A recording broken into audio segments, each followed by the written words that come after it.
Hello and welcome to the Gimme a Hull Yeah SmackDown watch along. I was going to call it live stream, but I'm not. On the Gimme a Hull Yeah podcast, we are live on our our third stream of the evening, boys? Is that right? We've been for on you at least, yeah. Yeah, it is for me. Yeah, flipping heck.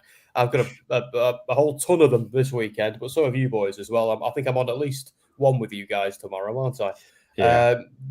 Welcome, guys. SmackDown is beginning. Sheamus is in the ring, but it wouldn't be Gimme a Hull Yeah without one of our fun intros. So let's hear from who have we had already tonight? We've had Mick Foley, we've had Darby, Shotzi Blackheart.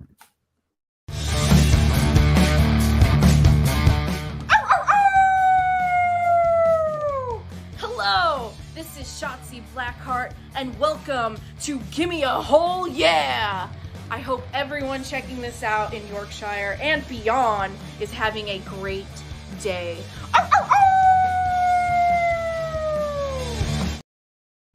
Thanks, Shotzi. Everyone in Yorkshire and beyond is indeed having a great day. So I'll do a banner and a poll in a minute because we are right into this championship match, and I'll have a little look at the comments as well. But the first thing I've got to ask you both, as massive hardcore fans, is Hassan. I just said I'm going to do it. Hassan, never change. You are our democracy enthusiast. I've got to just quickly ask while I do the vote for Hassan. Nice shirts for the Brutes. Should this match be on the Night of Champions main card rather than bloody SmackDown? I know it's pre-recorded, but just going to pretend it isn't for the sake of the evening. But yeah, talk me through that, boys, because I thought, isn't that the whole gimmick of that paper? Yeah, I completely agree. It's not the longest card either when you're looking at, as we did earlier on tonight on Andy's channel. You know, there are shows this weekend with loads of matches on, so it definitely could have fit on the end of it, even if it was on the kickoff show. So I'm a little disappointed that it's not. I don't know any of the results for this. I haven't seen any spoilers or anything like that, even though it is taped. But regardless of the outcome, it's probably something that, should have been on Night of Champions. And both these guys in quite prominent positions at the moment as well. So it isn't like it's a forgotten about duo, you know? So, yeah, a bit weird. It's but they often do this, don't they? They often have one of the title matches on the Raw, on the SmackDown before, and I get it gives something for people to watch. But I'm so old school with this. I want to see titles. I don't mind titles being defended on shows, but I want as many titles as possible defended on the pay-per-view. And they started the process, right, of really making the United States Championship and the Intercontinental Championship mean something again, especially with Gunther and Theory holding them and how well they've been used and pushed. But they brought back the big gold belt, or at least a successor to it. And with this, the IC's on the main card, but with this bump there, are they basically telling us the United States Championship doesn't matter again? What do you think, Andy? Right. He's tired, bless him. Yeah, I think, to be honest, you've got to look at it from the point of view that if you're not going to have every title defended, then there's that kind of like give it a pass on this one, because as soon as Roman was announced for the tag team match, does that kind of mean like, you know, one of the main belts is being defended anyway? So I kind of get it from that perspective. It gives this SmackDown in particular like a little bit of a bump in terms of warming you up nicely for a Night of Champions in terms of the other matches that are on there. But it's interesting because I think there's probably more title on the line at AEW's pay-per-view this weekend than there is of Night of Champions. So maybe that's more to do with how many belts there are for AEW, but I don't know. I don't mind it too much because, I say, if Roman was defending, then it would feel a bit odd that the US title was missing. But because it's not there, I think you're okay this time. But I don't think you could get away with it if everything else was.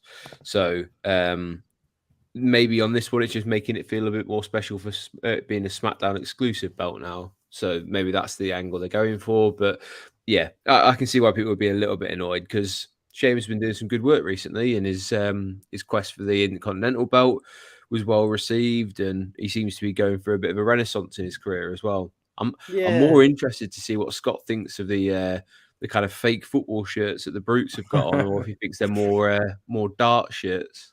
They feel do like rugby look, shirts to me. They Like, they look like more like darts over rugby. I've seen this brand a few times popping up lately, and I've seen that and there's another one that did similar that have tried to reach out to wrestlers and have like official kind of partners with them as well. Good on them. I think Chalk Line, the one who Andy knows Chalk Line, of course, with his fantastic jacket collection. They had a few wrestling football shirts before as well, because the bar had one, didn't they? And that was a really cool shirt. They did a home and away version of it as well. The bar, never got my hands on it. The new one, though, isn't it? Yeah, Blacksmith. This isn't them though. This is their own, I think. It's not just a WWE. No, this is another. It's got like a W on it, which I don't think is WWE. It's another brand. I'm sure it looks like that anyway, unless it's. I can't remember what they're called now, but they did an Eddie Guerrero one that I've seen popping around as well. Let's have just going through a couple of the comments, guys. Who have we got? So we've got Huang. Welcome back, Huang. We're happy to see you back. We are. So we've all got our names now. We might need to get one for Scott, but we've got a lot of S's, don't we? And A's. So hello, Saucy Sam, Adorable Andy, and Sam. I'm here twice. Sam, thank you for joining us. We are honoured. Anytime, Saucy. You're the MVP of this channel, Saucy, not me. Prince Ali, handsome is he. I see where this is going. That's an Aladdin reference, by the way, folks. Brawling Brutes versus Pretty Deadly and Austin Theory next week on SmackDown. Yeah, baby. It's a shout. Hassan, your vote is live, my friend. It is there. What else have we got? He says, happy Memorial Day weekend. So to our friends in the United States, happy Memorial Day weekend. We don't actually do that in the UK, do we, boys? Am I right in thinking? Nah. We have our own version later, don't we? But it's we just have a random May bank holiday, don't we? Late May bank holiday, I think it's called. We have May Day at the start, don't we? I always think May Day. Yeah. Is Memorial Day? I'm guessing it's like our thing in November, right? It's like for like a Veterans Day. So. Is it that kind of thing? I'm guessing. Yeah. I'm not so sure. What's Labor Day? What does Labor Day mean? Oh, I can tell you. I know what Labor Day is. Labor Day is the 1st of September, when every poor mother trucker has to go back to work. It's like the 1st of September. Like basically, summer's over, get back to Labour. I think that's what it was. Really? Okay. Yeah. It's so the kids go back to school and everything. It sucks. Oh, okay. Fair enough. It's apparently a holiday. Yeah, it always sounded fun to me. It doesn't sound fun anymore. Huang, I'm fairly sure we all know I am Princess Jasmine. I think there's absolutely no dispute there. But Misfit is in. Misfit in the house. He's one of our MVPs. Roman is going to hit the 1,000 days tomorrow. Woo! As Universal Champion, and they aren't even going to have him defend the stupid title. See, like Andy always knows how to talk me down, Misfit, and I kind of see his point where Roman's not defending, so that's kind of shot me being annoyed about the US title, but I'd counter it with at least Roman's on the card challenging for another one, so it kind of gives him an excuse. I feel like they've just taken a wheel over the United States Championship, which annoys me a little bit because it's like, I feel like I've been watching that title for 30 years in some description or other. So I don't know. I'm not even from the United States and it winds me up. But anyway, who else have we got? So sorry, Scott. Please let us know your handle. So give me a hull, I can follow you. I think our page does follow Scott. If it doesn't, I've been remiss in my duties as our marketing guy. But and Catriona says, hello, I am here with my cousins. Hello to Catriona and your cousins. If you want to do us a solid, Catriona, get all your cousins to like this stream and follow us. That'd be great. And we're back from our break. Let us know your fantasy bookings as well. Yeah, well, of course. Catriona has become, obviously, Hassan is our democracy enthusiast. Misfit Gamer is our all-knowing, font of knowledge. Huang is putting me over as Princess Jasmine. And Catriona does fantasy booking and usually fantasy books AEW versus WWE in dream matches, which, if only, Catriona, you were in charge of both companies, and we'd have some wicked matches then. Like, to be fair, I've seen Matt Ospreay versus Matt Sydal, I think. We must have seen that one, boys. I feel like that's something that's happened on the Indies. Yeah, it must have happened somewhere. And Sassy, I'm just going to quickly go and find what Sassy had for dinner because it's one of our Friday night gimmicks. Where is it? You did put it on, Sassy, didn't you? I did see it, but I was too busy wanging on about something else. Oh, here we go. Right. She always makes us hungry. Dinner, shepherd's pie. Shepherd's pie in America, Sassy. I like it. Asparagus with homemade rice pudding and brandy whipped cream. That's such an English dinner you've just had there. I like it. Oh, I fancy a shepherd's pie now. It's been a while. I just did you see our prediction stream? The one Ant and I just did. I ate pizza all the way through it. Dom, Right. Mate, Dom I is gonna blinked hit and me. missed it. It was that quick. Well, I'll tell you why. Bless him, he probably wants to go to bed as well. But Ant comes on and goes, let's try and break a record for how quickly we can do this one and just see if the audience prefer us just going through it. Well, I disagree. I think the audience just want 24 hours solid of me and Ant because of course they do. But we'll see. We'll see what happens. We'll see if that makes it more popular, being short and snappy. But the problem with that is we can't wax lyrical about everybody what we want to happen and make our predictions like we did in the last video you and the three of us were in with Dom. But we'll see.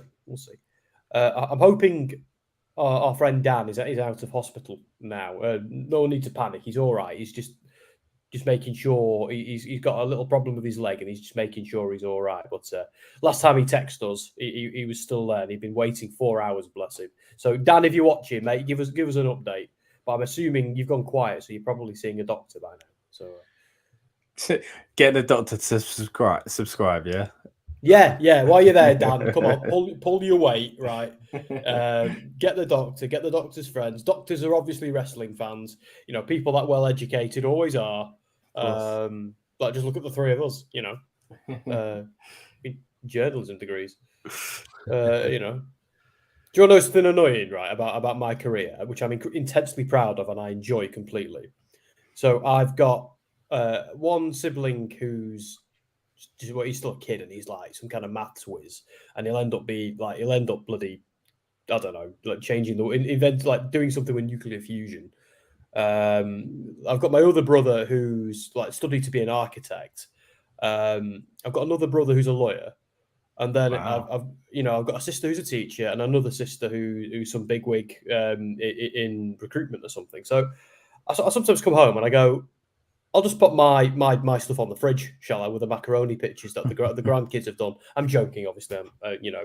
Not just anyone could be a journalist. You're a YouTube personality, mate. That's up there these days. That's a way to make a living. You got a hat and everything, man. I know, yeah. I've got, I'm going to wear this around York. So if you see me walking around York, by the way, Hulkamaniacs, either cross the road or come and say hello. Whatever, it's up to you. But yeah, there you go. So I feel like I've just slagged off journalists in front of two other journalists. It's like criticising your hometown. You're allowed because you're from there. We're in it together. Don't worry. Exactly. No, I think we have the best job in the world. I'll never be anything else. If I wasn't this, I don't know what I'd be. Probably on the dole. Doing the same thing, watching wrestling anyway. Yeah. Do you ever tell people what you do as a job and they just look at you funny? Yeah. Did you ever get that? Because I get that all the bloody time. And they just like, for real. I've had people go, okay, so you do that, but what do you actually do from 9 to 5? This crap. Really? And you have a mortgage? Do you live in a shed? It's great.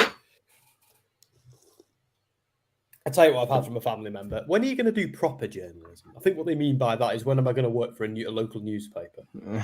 Which I've done before, I'm not doing. The world's changing, man. You don't need to do that anymore. Yeah. I mean, I'd rather do this than have to report on the local street closure that's got Betty from around the corner up in arms and have to go interview someone who's 83 about it. I think, the last newspaper story I wrote, and that was published, was in the Blackpool Gazette, and it was all about seagulls crapping on people. That is what it was. Nice. I remember thinking, yeah, this is what I spent like flipping 90 grand on my degree for. This is it, seagull crap. This is what it's for. Mate, you've gone from Blackpool Seagulls to the Blackpool Combat Club. It's yes, I love that. Quite a jump up. And what are we getting here? So we've had 25 beats, by the way, and then I don't know if I'm slightly ahead or not, but we've just had Pretty Deadly. We've just got involved on the outside. ooh, yeah, yes, you're ahead of me. boy. Thank you for joining me tonight, by the way, lads. Because Ant was saying, "Oh, Sam, do it on your own." Because you always get out of doing it on your own by pulling other people involved. But I have more. I think it's more fun when we have the banter between us. Little party, yeah. Yeah, exactly. The worst party ever, but it's it's up there. What do you think about Pretty Deadly on the main roster? What are your hopes? I'm excited to see him. To be honest, I think their gimmick is kind of over the top enough that I think people get that it's supposed to be a bit silly. I was interested to see the reaction that they'd get on their last week when they had their first match. Majority of people seem to be excited to see them here, and one of the things people were keen to see coming up from NXT. And kind of putting them in a bit of a prominent position against someone like Sheamus and the Brawling Brutes is a good choice because they're more about kind of fighting, and that juxtaposition is nice. See, there's that journalism degree coming out. I can use fancy words. Having those two go against each other is classic wrestling. So it's good to see them, and especially with them being British talent as well. Yeah, I agree. I think coming in and working alongside these guys clearly as well is a good way to get in. I've liked what I've seen in their little backstage segments and even the stuff they put on social media. Saw bits of them in NXT and NXT UK that I was quite impressed with. So yeah, it's nice to see them on the main roster. Like you say, Andy, it's good to see the Brits get a chance. But we've been blessed the past few years, with a lot of great kind of representation of us over this side of the water, and it's been really good. So it's almost not as exciting as special as it used to be, and going, that's our guy, because we've got quite a few guys, which is great. But yeah, these guys definitely look like they could be something big in the future. How do you feel about them there? Because they sort of implied some kind of synergy between them and Austin Theory there, and that's the stable I never knew I wanted until right now. So I like it. I think that's they could work quite well together, Theory and Pretty Deadly. I think I know they're a duo first and foremost, but having like a main eventer kind of like kind of leading a stable with them as a tag team, I'm all of a sudden really into that.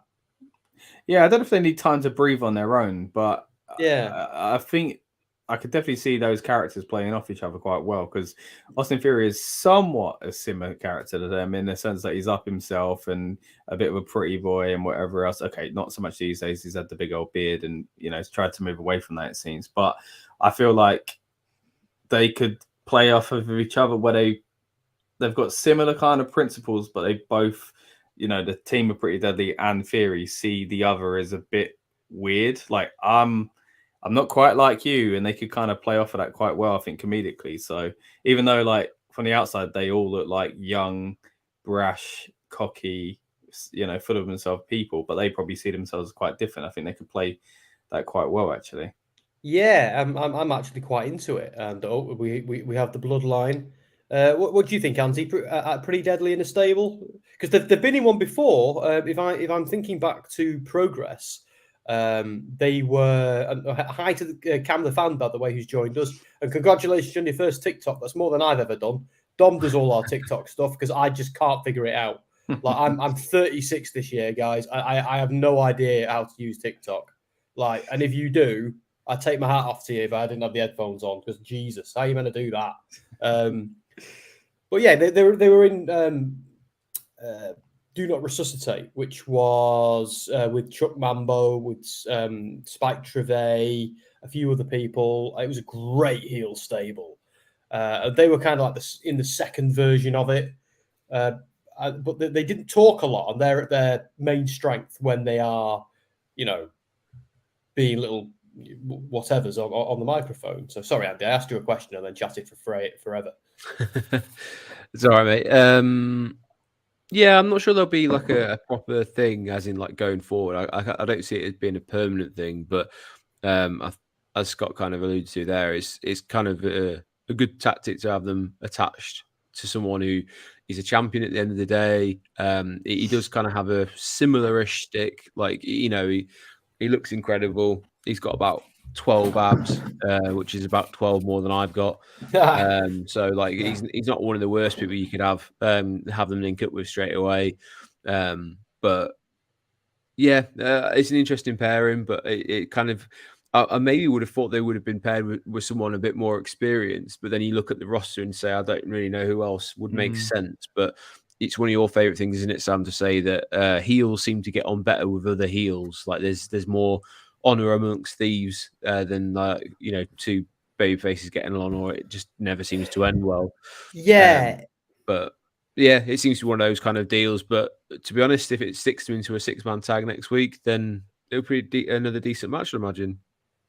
Yeah, so here's Raquel, and she's about to show us her back. Here it comes. There it is.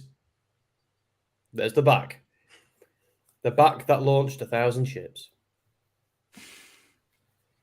That is a Trojan War reference, isn't it? I couldn't remember where that came from then.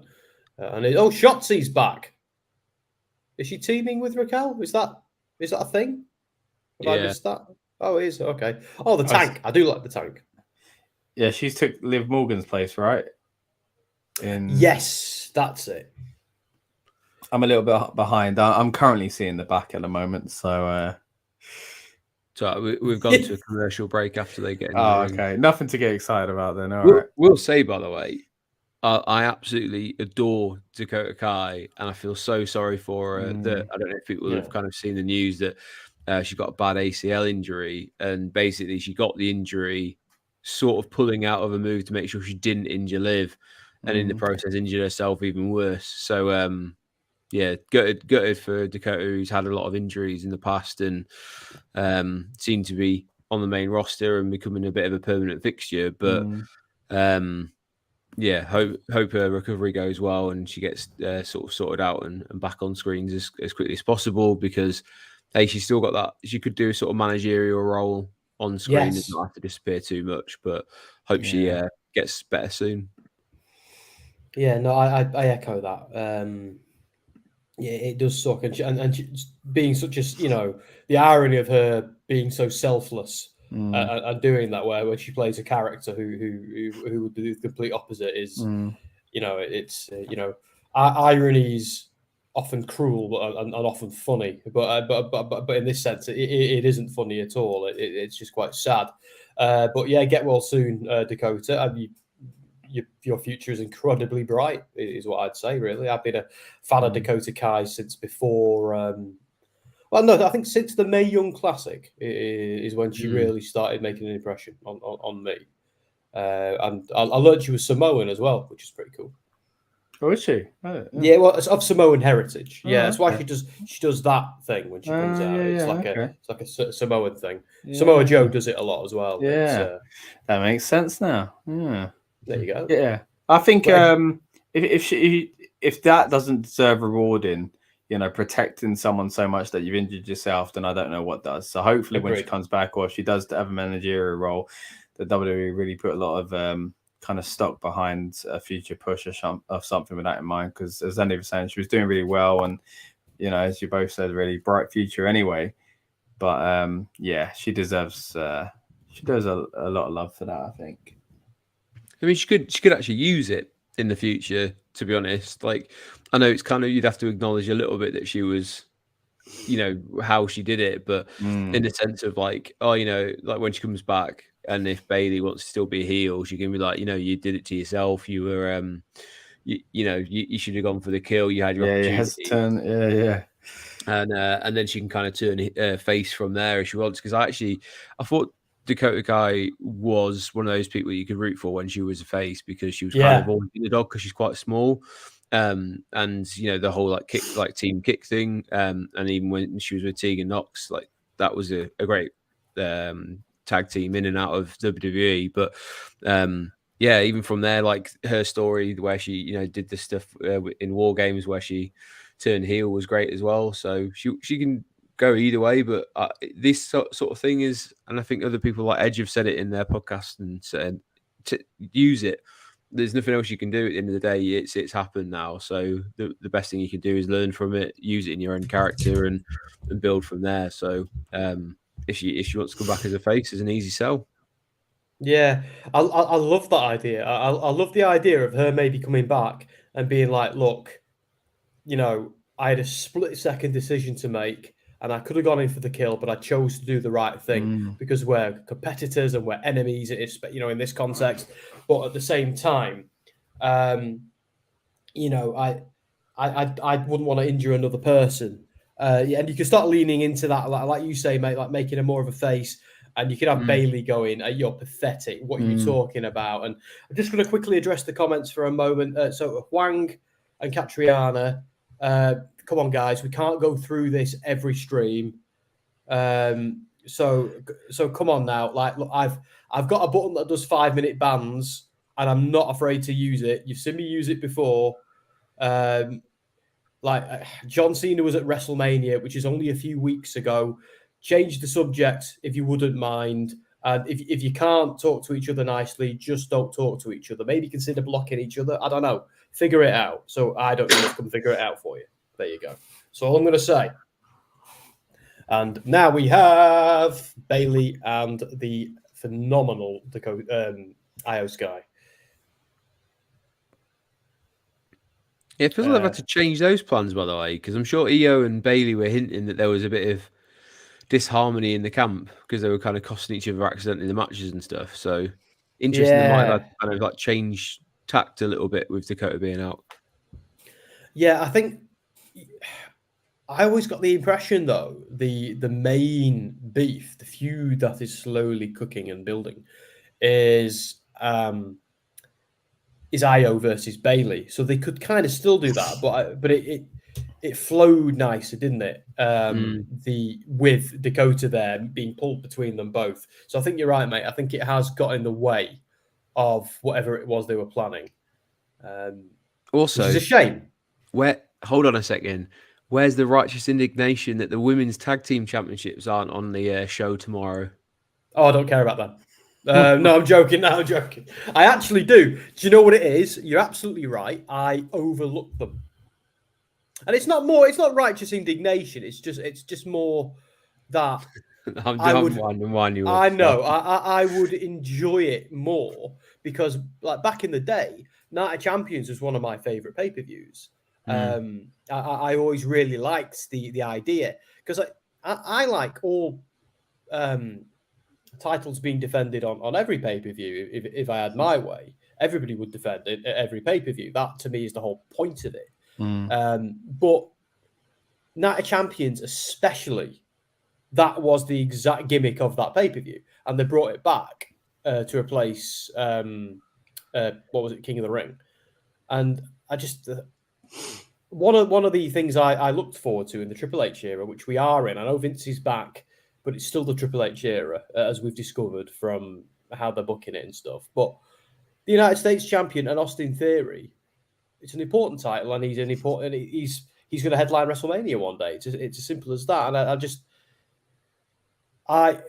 would it be so hard to have him be on the card? It's all. But yeah, they perhaps should have the women's tag team titles on there. But out of all the titles in all of WWE, that might be the one that means the least. Yeah, for sure. Yeah, it's a real shame. It's kind of been cursed, it feels, all the way along. I think even, was it Bailey kind of responded to that on Twitter the other day as well. So it's but that's that is where we're at, and I'm with you, Sam. I think the whole point of this pay-per-view is that we have all the titles on the line. As Andy said earlier on, we don't have Roman, but like you say, Sam, at least he's kind of distracted and there's a reason for it, but it is a bit rubbish in my opinion. I think every single match should be a title match here. It's a frustration. I think it's still a good card. I'm still looking forward to it, but why give it that name if it's not really anything? I think the only thing that they could justify calling it that now is because we're going to see a new title with a new champion being crowned. Other than that, there's no reason for this show to be called Night of Champions. But if we're not going to use all of these, and I agree, I like having title matches on Raw and SmackDown. Doesn't matter what PLE it is, though. I think having it either side of a PLE on the go home or the Raw after is a bit of a weird thing to do. But then you could argue that, yeah, we have room for pre-show, but as soon as you put a title on the pre-show, that title suddenly doesn't mean as much. But yes, yeah, agreed straight away. Yeah, and that is why I wouldn't want it on the pre-show, unless they're going to include the pre-show and put it over and be like, look, the pre-show is absolutely part of the pay-per-view, and yeah, you know, because I always enjoy pre-shows when there are matches on there. I take it seriously. I remember that time at Survivor Series where Cole just went, "Oh, that was the pre-show, it didn't count," and I was like, "You what, mate?" I was really annoyed by that. Yeah. But what's the point? The Roman Reigns thing, right? I can actually forgive, because they've sort of even addressed it in kayfabe storyline. Roman Reigns is not defending the title like Brock Lesnar didn't before him at every pay-per-view. He's found a loophole and he's found a way around it. So it's almost a heat generator, the fact that he's not defending it. And they're saving the Roman Reigns defenses for bigger pay-per-views, so they're using them sparingly. Value is in scarcity. So I kind of get why they're doing that with Reigns, because when he comes to defend it at Money in the Bank and at SummerSlam, it'll be a bigger deal. So I'm kind of for that. At least we're going to see him and the belts at the show. And I like the idea of him maybe using the loophole that he's going for another one to not defend it on this pay-per-view. And I'm not doing double duty. I'm the tribal chief. Although back in the day, they did have people do double duty for things like this. If I remember, I've got no example off the top of my head, but I remember thinking, oh, wow. Like, they once had Adam Cole wrestle twice on an NXT show, didn't they? A few years ago. So, my only real beef, I suppose the women's tag team belts as well now, but my only real beef is about the United States title, because they've got the IC on there.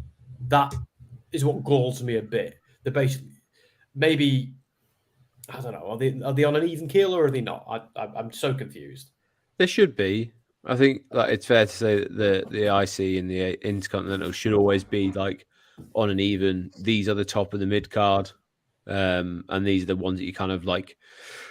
You go through these to get up to the World Championship belts and the heavyweight or whatever you want to call them. But I think there's a bit of a mess going on with the titles at the moment with WWE that they need to address, because the SmackDown women's belt is on Raw and the Raw women's belt is on SmackDown, and they haven't addressed what they're going to do with that. And are Roman's belts going to be unified after tomorrow? Because then you'd randomly have 3 belts potentially knocking around that are sort of top tier.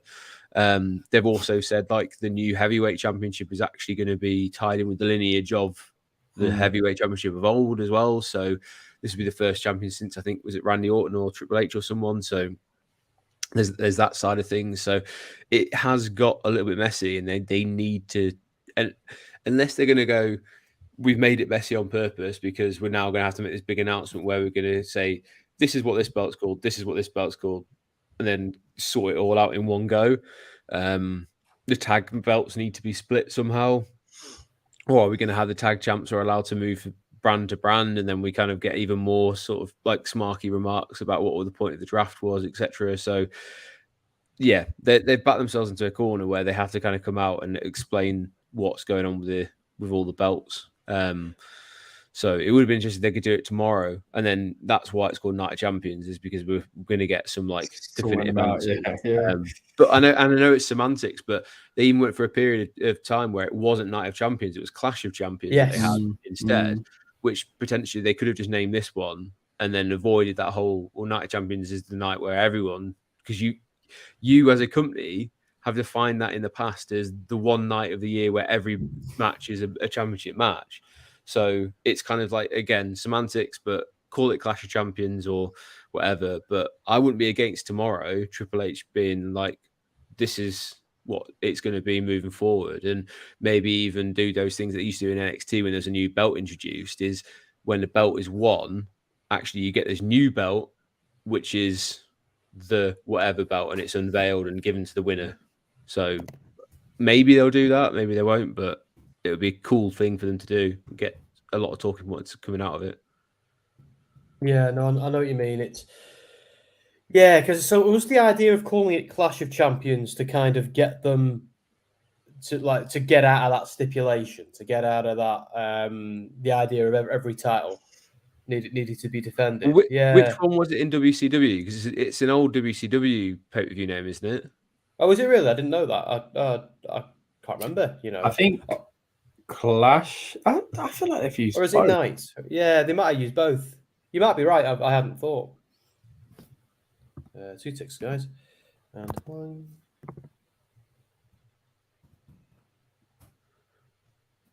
There we go. Another thing to add to this whole like, are there 3 world titles issue is that they kind of can't keep calling him the undisputed champion if there's another champion, and they also can't really call him the heavyweight when he does the whole long spiel of what the title's called.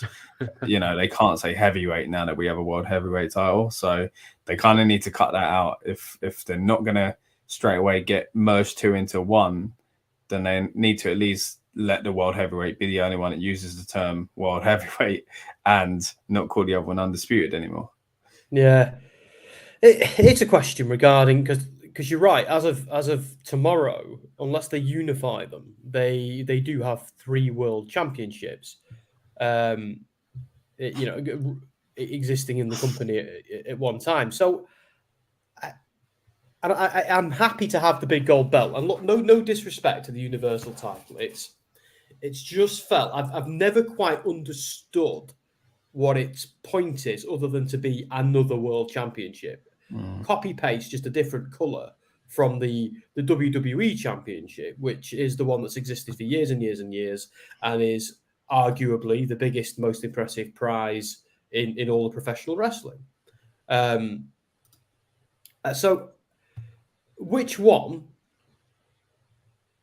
do they absorb the relatively cursed Universal Championship into the WWE Championship and go with that one going forward? Do they make a new belt, or do they kind of bury the WWE Championship and go with the Universal one? Because in my opinion, the Universal one, like they've treated that like it's a bigger deal than the WWE Championship for years, recent years. But that's the one with no real heritage. It's only been held by about 4 or 5 guys. Where the WWE one is the big one with wow, just almost like 50 years of heritage. So what do you think they do there? Well, both of you. We'll go to Andy then Scott, if that's okay. Yeah, I mean, with it being the WWE, I think for me, like, I would rather see a WWE championship and just leave it as that. And then they used to be that in the past. Sorry, I was just looking up there.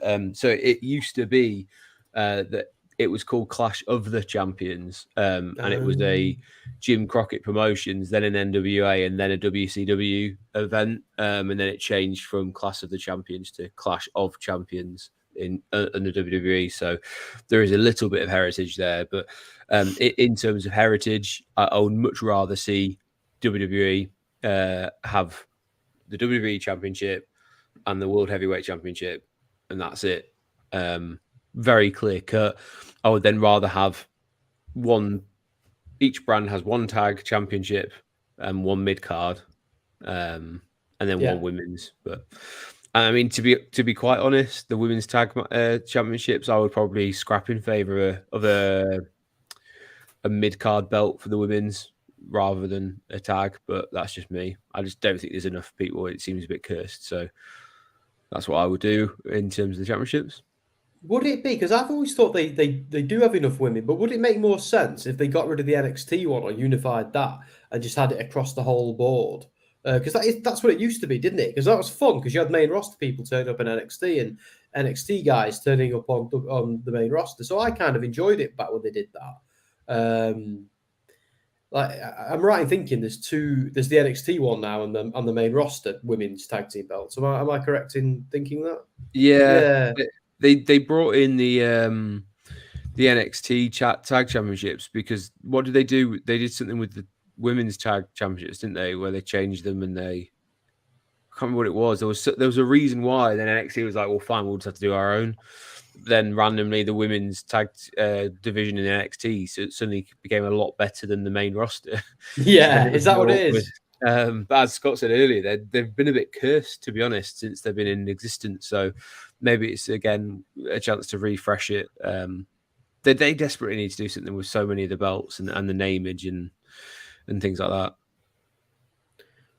Yeah, because I've never minded the Universal and the WWE, but I've always felt like they should have done more. But I missed the big gold belt when they got rid of it, and now that they've kind of brought it back in another form, I know it's not the same belt and it doesn't carry that belt's heritage, but it feels like they've righted a wrong by bringing that back. But the only thing is, it now leaves the Universal one sticking out like a sore thumb. Are you happy to go back to the era of the big gold belt and the WWE Championship?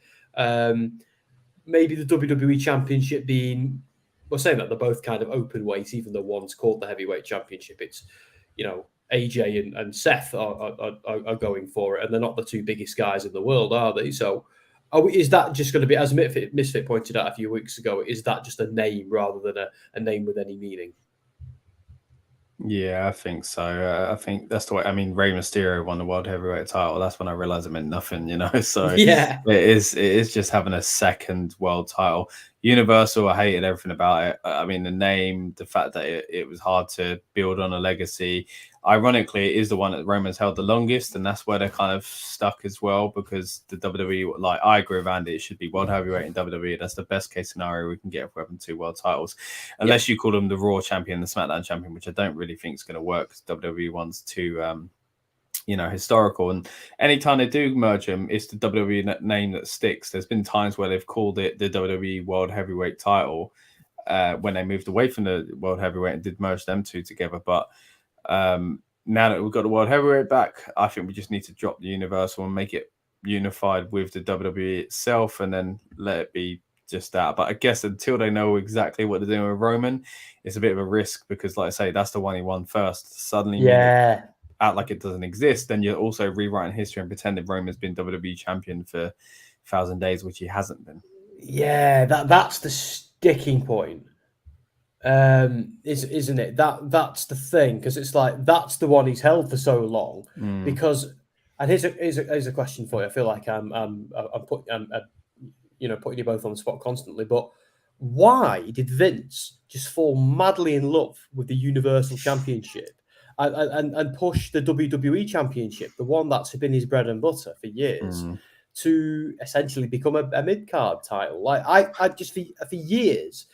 I wondered that, and I was dead into the Universal Championship when Finn Balor won it, and then Kevin Owens got it, and because I love Kevin Owens, and then Goldberg coming back and taking it, I was into that. Brock taking it, I was into that as well. What a great match that was! It was only a quick match for him and Goldberg, but it was people don't give Goldberg his flowers sometimes. That was a good match. And then after Brock held that for a while, I realized, hang on a minute, this one's a bigger deal than the other one. So what do you guys have any insight on what that was about? I can only imagine with what we know, from a secondhand from about Vince, is that, one, it's a new shiny toy when it came out, and two, what's bigger than the world? The universe. Is that what it like is? How can we constantly strive to make something bigger? And like, I think calling it the Universal Championship kind of went bigger than it being the World Championship. So I think that maybe a bit of like ego came into it in terms of that name, especially, and going on there. By the way, can I just ask, did you guys just see what Hit Row came out in there? Yeah, what was that? I was going to make a joke. Seriously, they cannot sell those masks because they looked a little bit like a certain group in the south of the southern states of America might wear. Yeah, bit of a strange look. Sure. I was thinking a certain insurgent group who've been hanging out in Syria and Iraq. I was thinking more along the lines of a group that has the one initial the whole way through for 3 times. I know the one you mean, like Kellogg's cornflakes. Yeah. And it's the minute we were talking, but I joke. I was going to quickly crack a joke of like, oh, they've got balaclavas, they're defo going to get over now. You know what I mean? Which is branded a shame. Balaclavas. They're colourful and they, I've got so many jokes I want to make, but they're all inappropriate, so I won't do it. But it's the thing. I actually like Hit Row, and when they came back, I was actually quite excited that they're back. And what is it that's not working? Like what do you guys reckon? I love this. I've got the easiest job in the world. I just sit back and ask you guys stuff. Yeah, I don't want to be harsh about Hit Row, but I've just never cared. Like, I don't know if it's the way they're booked. Like when they come back, it felt important because of coming back in Triple H era and they were in NXT and whatever else. I was like, I'm looking forward to see what they could do, but I don't know where to put the blame. But nothing. I couldn't tell you a single thing that's happened since they've come back, except for that guy, falling over the top rope and all of his, all of his like strange kind of back and forth with Michael Cole about that feels real sometimes and then doesn't feel real, and then all of his raps and produced videos of him sitting at home talking about his shoe collection and he's being in video games. Like full credit to him. Like I think he's trying. Like it reminds me of Zack Ryder and stuff like that. If I was a wrestler and I was in his position, I'd like to think that I'd be doing the same thing. But I just feel like a lot of it feels quite cringe to me, and I feel bad because if I ever get to meet the guy, I don't want to. Yeah, we've got to be careful, don't we? This is there's so many things I always want to say, and the difficulty with our jobs is we could end up interviewing these guys next week. And you don't want to look like a fraud and being like, I've always been a fan, but like I admire what he's doing. I just don't think it's working, and I just think there's a lot of untapped potential. Even the fact that he's got in incredible shape and they are committed to this brand and they're trying to do things with these new battle classes that we've just seen. So full credit to him for that. I just don't think it's clicking and I don't know what they need to do. I don't know. Maybe it's just a booking. Maybe they are being held back, but they need a leader. That's this probably the thing. I was never even a big fan on NXT, but at least they felt more legitimate when they had Swerve with them. Yeah, who's kind of like he's great. Yeah, because.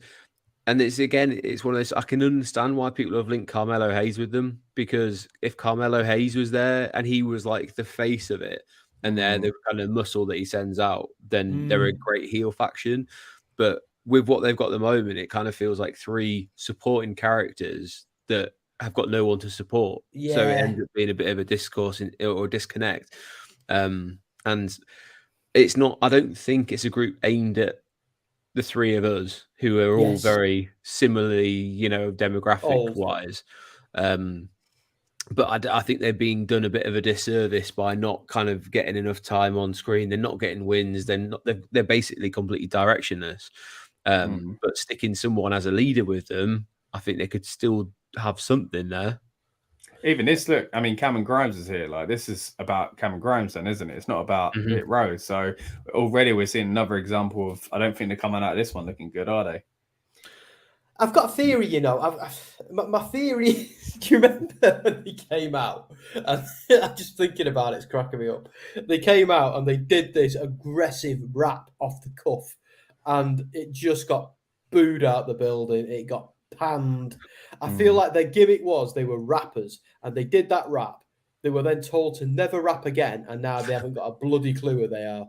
I mean, when there's arguably a better and more exciting rap act on AEW TV over the past year or so, how can you then? It's a hard thing to live up to, to then you're going to get these comparisons no matter what you do. So it kind of it's when you build someone as a superstar, then it needs to hit, and unfortunately it didn't. Savage. They're a botch crew. They need to start savage. And I don't feel so bad about my comments now. Like, no, I mean, anyway, Sassy can get away with it. We might be sat in front of them one day, and he's a big lad. Is top dollar.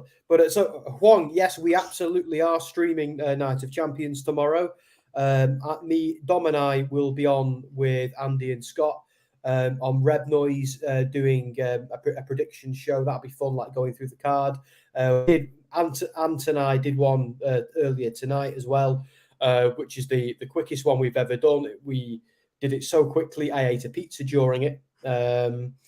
Daniel, hello, mate. Thanks for joining us. Sassy continuing with the savagery. Although, that's a good shout, although would Impact today, Impact have a great knack for turning WWE's trash into treasure, but they are quite selective with what they go for. They're not like the TNA of old who just sign everyone and then everything just went to, feces.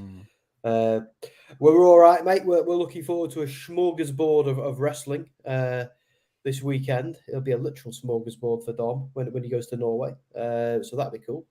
I wonder if NXT is the answer. It seems like a demotion, and I don't mean to be like that about these guys, but I think it's kind of like you said earlier, but they just don't really have room to breathe. They're not getting a lot of time, so maybe they're just in a position that they're not ready for, or ready to be given properly. Prime time. Oh, Genius. This is savage tonight. You know what? God. Anyone that uses the phrase B-Tech just gets 100 points from me. So yeah, I still love to this very day comparing things to B-Tech versions of things. It's just this. Oh dear, it's I don't know what it is because do you know what I think they should do to rehabilitate them? And I think you're right. I think the absence of Swerve. I think Swerve was the glue and the charismatic leader that brought everything together. And the difference, like I know people at Ashante's been other places before WWE, and he should get more recognition and credit for that. But I think they should use B-Fab because she B-Fab. And they should have her. Yeah, I'm never saying that again. Nice. They should have her stick a mic in her hand and have her cut some heel promos. Have her put over her troops. Be the boss. Be how Zelina Vega used to be with Andrade, or how I can't believe I'm saying this. How what's her name? Maxine Dupree is with her people. Like. Just don't even have her wrestle for a bit. Have her come out and just be a bitch. Yeah. And get her be the mouthpiece that gets them into fights with people and have them win a couple of meaningful feuds. That's all they got to do. This stuff ain't rocket science, but they don't put a microphone in her hand that often and have her really cut some scathing promos. They just bury them time and time again. So what are they hoping for here? We're seeing Bianca's overacting from the other week. Was that last week, Andy? 2 weeks ago, yeah. It just went on and on and on, didn't it? Yeah, and then we got it more when she was backstage as well in the trainer's room. She was, like 20 minutes later. 20 minutes later, she's still screaming. Oh, dear. Could you imagine if kayfabe wasn't dead? People would be like, wow, what did you say? What, is that sulfuric acid? Yeah, I do have a question as to why is that Oscar can have that spray in her mouth, but this isn't like burning her mouth, but it burns your face and your eyes if you hit it. Why can the Undertaker's coffin set him on fire and come back? Come on, let's come on. Bianca's actually wearing. Yeah, let's not pull the thread of wrestling questions because it unravels very quickly. My favourite response to, because I imagine this, because this is something I get at least once a year, some kind of family function. I know we've had this conversation before, and I've done this bit before, but it's you're at a function, you're explaining what you do, and someone says to you, wrestling, and you go, yes, wrestling, and they go, you do know, it's all fake, don't you know? Yeah, and it's like, and I always do this. I always go, wait, what? What do you mean? Yeah. What do you mean? And then I have that. Then they repeat themselves. They get all smug and proud of themselves, and they go, "It's not real, you know." So I'm like, wait. Just back up. You're telling me the Undertaker can't really shoot lightning from his fingers, teleport his clothes back on when he came out of retirement after a year. Kane's isn't really a burn victim. They didn't really drown Percy Pringle in concrete, or like you're trying to tell me that. And this is the point where it depends how they respond. But I always do that because I find it absolutely ridiculous that there are grown adults out there who genuinely believe there are grown adults out there who think wrestling is real. That blows my mind, and I've always said Like if wrestling strength is its fake, it's not something we as fans need to be embarrassed about. Like I also watch the Avengers. I'm fairly sure it's fake. At least I bloody hope it is. I'm pretty sure dragons don't exist, but I still enjoyed Game of Thrones. Mine is always, Arnold Schwarzenegger's not really a Terminator. Like that's kind of still a great film, though, isn't it? Yes, I love that. I'm a nick that. I'm a nick that. Yeah, honestly, it's fairly insulting, isn't it? Because it's kind of like do you seriously think I have the mentality of a 7-year-old? I can't tell that it's real or not. That's the thing. Smart enough to make a job out of it, but dumb enough to realize. So I managed to become a journalist, get my experience and the academic accolades that come with all of that. Transition from something more traditional into something a little bit more showbiz, and end up in like the industry where we're writing about wrestling. And with all of what journalism teaches you to do and to examine evidence and to question and to be objective, in all of that, I haven't managed to twig wrestling is fixed. Interviewed politicians, but I still haven't figured out that human beings can't come back from the dead. Okay. Yeah. I think it's... And I do genuinely believe that the people who do that do need to be embarrassed in those public situations, gently, not in a mean way, but just very, very gently. Yeah, I agree. I did the same as you. Either play dumb or use that Terminator line, because it's like it's offensive. Like it's like, are you for real? Like are you like? Do you realize how you look by asking me that question? It's crazy that people still out like that. And look, it's another thing to go, oh, is it all still Hacksaw Jim Duggan and all it, like, and Hulk Hogan Big and shouting Daddy in America? And I'm like, it's not, Big Daddy, but it's like, look, you might not get it, but come on. I always say as well, like, one of my favorite things was trying to explain to people why I was so emotional when Sasha Banks won the title, because I was like, okay, it was around the time of Leonardo DiCaprio finally getting his Oscar.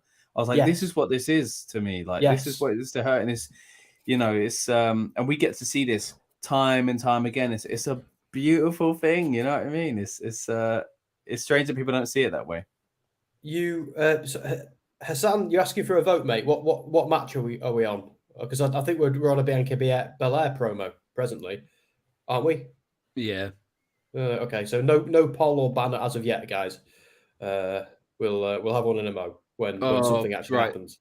So here is something that I would like a bit of an explanation of, because I do feel like WWE is making us feel a little bit stupid here. So they've had a media event in Saudi earlier today that was broadcast on YouTube and on their channels and stuff, where it is involved some of the people that are involved on SmackDown tonight.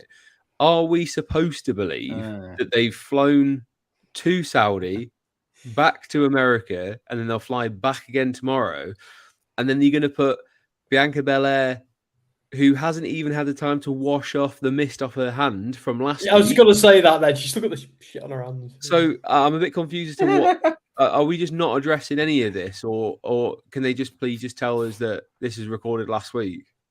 Andy, you do know wrestling's not real, don't you? Yeah.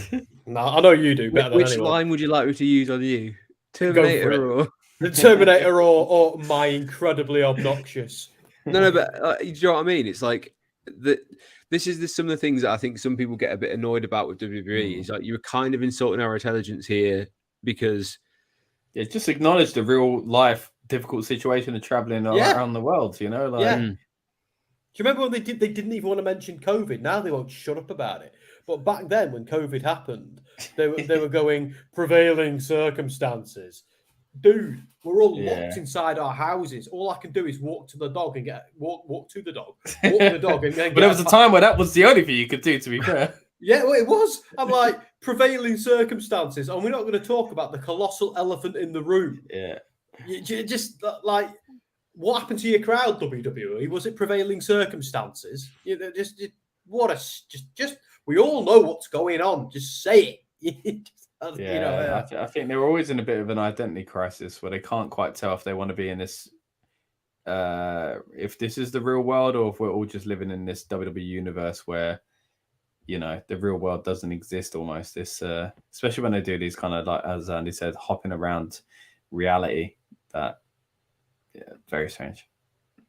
Yeah, anyone would think it wasn't real, but it's the fact that she's still got that crap on her hands is utterly hysterical. Like, even if everything Andy just said, even if all that wasn't true, which it is, are we still at the very least expected to believe she's not washed her hands in a week? Yeah, how did it get off of her face but not her hands? Yeah, funny. I like that lipstick kind of looks like it though. That's kind of cool. It just reminds you of it even more. Yeah, because she's come out dressed as in the color of the mist. Yeah, and I don't she's know. Become. Yeah, she's become one part with of the mist. Yeah. That was quite a cool spot, by the way, because they had a get out of the Oscar lock and then into whatever it's called, and then go into the KOD. But then rather than her actually take it, the guys who were there to split up the fight kind of helped her back down to her feet, which was you don't see that very often. You just normally let them take the move. But I've only just seen that, but yeah, that's cool. Kenny, is that Kenny, by the way, from the Spirit Squad? I think he's a backstage producer now, isn't he? Oh yeah. See, I saw Curtis Axel the other day, and I was like, Mr. Arch, dude, Kurt Hennig's son. Yeah. It's amazing when that happens. You like, or you see Daivari sometimes as well. I think he was out there. Yeah, was he? Jamie Noble. Yeah, I've seen Noble. Yeah. There he is, LA Knight. Yeah. Well, versus your favorite, Rick Boogs. Right now, Hassan. Now we can have a poll, dude.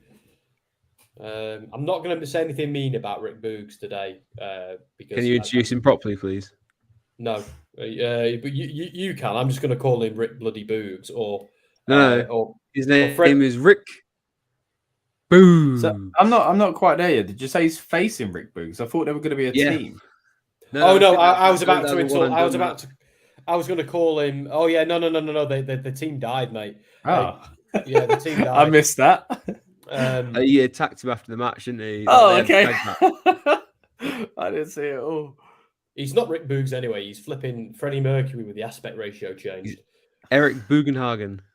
Yeah, see, I'd like. I hated his gimmick even on the indies. I remember when he was on an Evolve show and he came out. He was very charismatic. He entertained the crowd. And they were like, "It's Eric Bugenhagen," and he's running around screeching. I'm like, why is he screaming? I don't want that. I don't want to hear that. Like, if you want to be a goofball with a guitar, be a goofball with a guitar. But since he's got so hench, can his fingers even play guitar anymore? Like, look at the size of him. In the past 12 months, he's gone like the Incredible Hulk, the Incredible Boogs. I'm just going to call him Boogs on the banner just for fun. Boogs. Boogs. You got to put like 6 O's in there as well. I don't want to. No, I hate his name. They've called him Bloody Boogs. Just I think it worked well when he was the baby face of Nakamura. I think it did work quite well. But I watched 24 the other day, the WrestleMania where he gets injured, and it was heartbreaking to see. And they showed his behind the scenes stuff, and I felt for him there. And I was thinking, oh yeah, man, like this is what happens in wrestling when you lose your spot, and it's such a shame. He's had this momentum with Nakamura, and then I was like, yeah, and then I was like, wait, no, he's already back, and I was like, yeah, but he's not doing anything, and I was like, God, this like hits even more now when you're like, this is what happens to these people. Like he's completely lost, and I don't think they're gonna fix him anytime soon, unfortunately. So I don't think Sam, you'll be cheering him on anytime soon either. So I want him to succeed. I think he's got a lot of potential. I think he's probably a very nice dude in real life. I just don't like the screamy, silly gimmick. And if you're going to do that, maybe make him a heel who doesn't know he's an overbearing heel. You know how like the New Day were at one point? Yeah. They were like, that was genius. But they were so good at doing it, they got over and had to be baby faces. Did you see his stuff as was he Sex Panther or was he a Spice Panther? I don't remember. He did the Old Spice adverts. You must have seen the Oh, Old Spice adverts he they did. mentioned it on 24, actually. Yeah. Yeah. So he's playing got a wrestler, right? So he has like a sort of like lucha mask on, but he Right. was like basically Old Spice said we need someone who's really over the top to do this kind of like thing for us. So he was literally the face of Old Spice for a little while. But there's the best one I saw was when it was so bizarre. He had like Xavier Woods's like it was kind of putting some Old Spice on, but it was like Rick Boog's face was coming out of his armpit and stuff, and he was just like, "Wow, that's fresh." But it was like so over the top, and you're like, I kind of like it because it's a bit of a shout out to like over the top gimmicks of the 80s, especially and the 70s and 80s, and even in the Attitude Era, he's the kind of guy who probably would have like held the European Championship like 6 times just because he's so like nuts. I keep imagining him going, do you ever get food in your mustache? And does that put off the ladies? Well, it did for me too. But I just screamed and put on some Old Spice, and now they're all over me. The guy wears tassels on his knee pads. How can you not like that? He pulls them off better than the Young Bucks. I'm going to say that. Yeah, he is a bit of a throwback to those old guys. I mentioned Jim Duggan earlier. He's that kind of character, but I think it can work. It's just unfortunately not at the moment. I'm going to fall out with all of you voting for Boogs. I'm going to fall out with you all. I am. Like, you got bloody LA Knight there, who's like a star of the future, and I don't dispute Rick Boogs is getting over a little bit. Mate, the fact that the Street Profits coming out here suggests that there's a role at victory for Boogs. No, come on! Look what you've got with LA Knight. Conan was talking about this the other day, and they were like, "Look at this guy; he's brilliant. Push him. If he's a heel, whatever. He's a face, whatever. Just give him something." Yeah, Rick Boogs and the Street Profits works. Yeah, it is, isn't it? Like, do you remember when we were in LA, right? Do you remember, Andy, when we were in the NXT show, and all we could hear after the SmackDown show the night before, all we could hear was yeah. Just it was constant.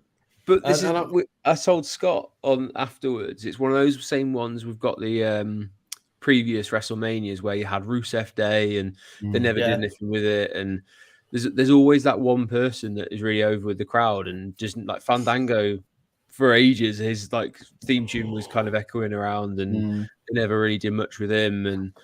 And unfortunately, like he might be that, but it is interesting when you have the Saudi media stuff earlier, and he was the name that was chanted first. So there is a movement behind him. So we'll see. He looks incredible though, like because LA Knight looks amazing, but then when you look at Boogs, it's like bloody hell. Like I go to the gym and I don't know what I'd have to do to look like that. Well, I've always been a skinny guy, so I'm never going to be the big guy. No, I can eat all the steak and protein shakes I want. I ain't ever looking like that. And I'm only 5'8", so there we go. Yeah, but LA Knight's just phenomenal.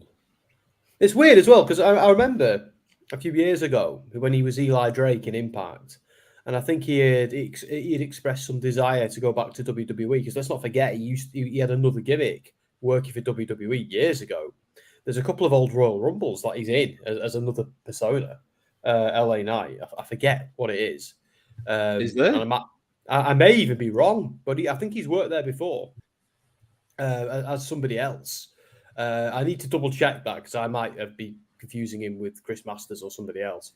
But I could have sworn he's worked there before. You know, like E3 was Derek Bateman. And as far as WWE was concerned, Derek Bateman was dead and EC3 was a different character.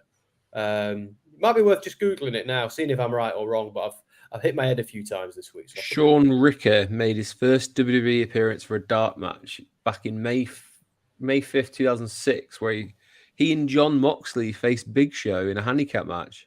The hell? This is some like fever dream, this.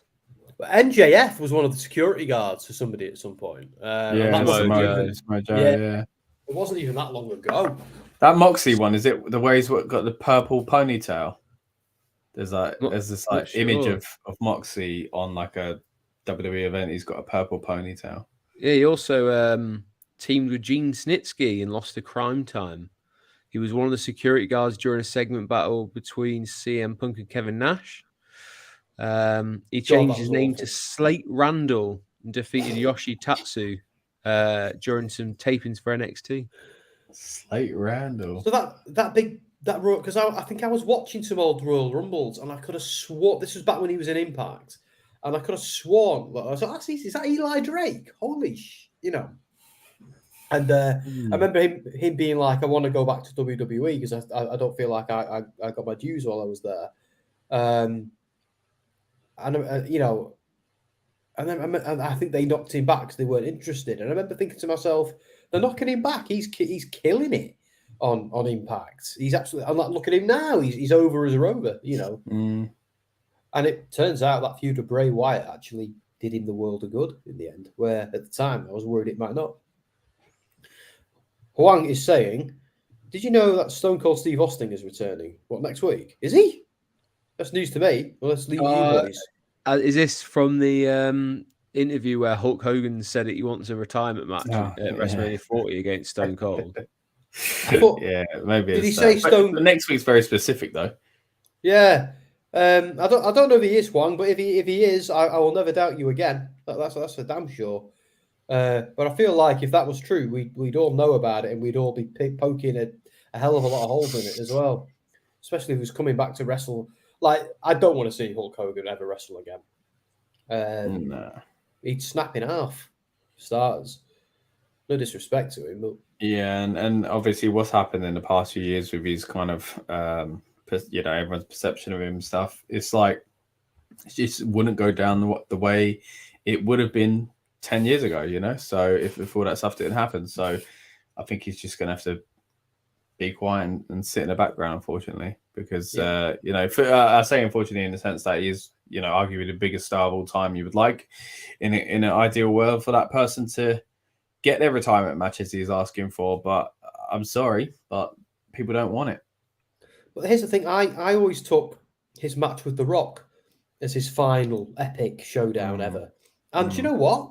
It was. I liked it. Do you know what I really loved about it? How they booked it one way, but they had to move with the crowd. And moving with the crowd is, by the way, is usually the right decision in wrestling.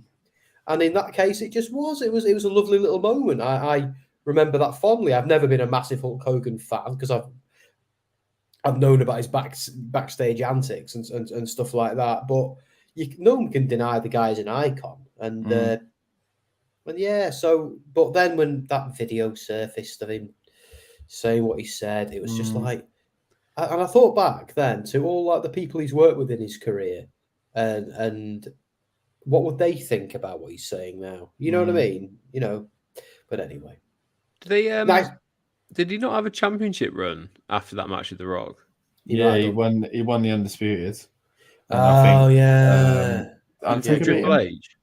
They did that funny thing where Undertaker ties his feet to the motorbike and then drags him along, but he's wearing a weird little helmet. Like, don't get me wrong, protect him, but it's so funny because he's just wearing this little motorcycle helmet. And then you have the iconic clip of Brock Lesnar wiping the blood across his chest, which is Hogan's as well. Yeah. So then you have Mr. America, mate. He had a decent run.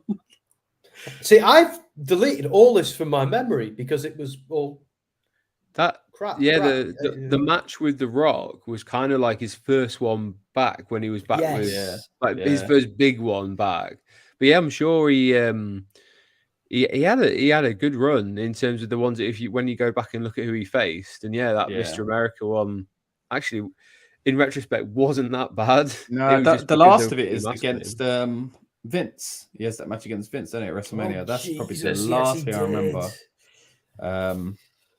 But then of course TNA. Sorry, Scott. I was going to say, did he go to TNA after that? Yeah. It's all jumbled in my mind. It's all jumbled in my head. I think it's 2010 he went to TNA. That was weird. That whole run, wasn't it? It's on. I think it's on. This is the same one from before. Can I just ask, by the way, it's an AJ Styles match by the looks of it on the next one, but people, obviously, we've been predicting on AJ Styles and Seth Rollins. We've just seen Karrion Kross with one of his nice little tarot cards with AJ Styles on. And I know for a fact that Karrion Kross is out in Saudi. So are we going to see him cost AJ Styles at Saudi Arabia? You know me, Andy. I've wanted them to do something with Karrion Kross for ages because I think there's so much potential there. So I hope so. It would make sense if he went straight in. I mean, if AJ won and he went into a title picture with him, but that probably, I think it does feel nailed on for Seth. But Karrion Kross got to do something of worth, I think, before he steps into that position. I think facing AJ is not a bad shout. But I felt the same way at Clash, though, because he was seen at Clash, and obviously he was at ringside, but I actually thought he was going to get involved. It's not long after he'd been brought back, wasn't it? So, yeah, it was. See, I loved that. That was just, sorry, Scott. That was just enough. That was enough for him to do. He didn't need to do anything more than what he actually did at that show. Hassan, mate, the vote's live, pal. So you can go and press it. Yeah, I loved that particular little era when everybody had come back and we knew Bray was coming back as well. It was a Triple H had just taken control. SummerSlam was fantastic. So we thought, Clash had so much potential. Yeah, that was such a great time to be a fan. And I feel like things have soured, not soured, but I haven't got that same excitement that I had then, And I've been to WrestleMania since then. And I had a great time. Yeah, I'm not gonna lie. It was what a week, but I think Vince coming back soured it for me. I forgive them for the Cody Rhodes victory now because I'm kind of seeing the sense to it. I'm not going to lie, the lack of Bray Wyatt is getting to me a bit because it feels also up in the air. But anyway, I don't know. And I think Dom will agree with me about that. I think that's one of the things that soured us a little bit after Mania. But there's always a post-Mania slump, is there not? Yeah, it's difficult even leading into that next pay-per-view, isn't it? Whether it be Backlash or Extreme Rules. So I think depending on what mood you catch me in, I could feel completely different about WWE at the moment. In some ways, I still feel like we're in that honeymoon phase, and in some ways, I'm like, "What? Come on! Like, why are they not fixed this yet?" And I'm trying to give them the benefit of the doubt, and I'm like, as we said earlier on with the titles, we're still in this really confusing period where it could be about to be really, really good in so many ways, but it also could continue to drag, and we go, oh, hold on, so that did mean nothing in the end. So it's not quite the excitement levels of Clash era, but I don't think I don't think it's doom and gloom. It's just a very kind of tiptoey situation at the moment. I feel like some of the booking. I feel like they had kicked out the guy driving slowly. Someone put his foot down on the accelerator, and now he's got that fella's got back in the car, and we're now just kind of kangarooing. Yeah, that's how I feel about it. The accelerator was right down on SummerSlam and Clash, and Extreme Rules as well. When Wyatt came back, and because like love him or hate him, that was one hell of a moment. Unbelievable, yeah.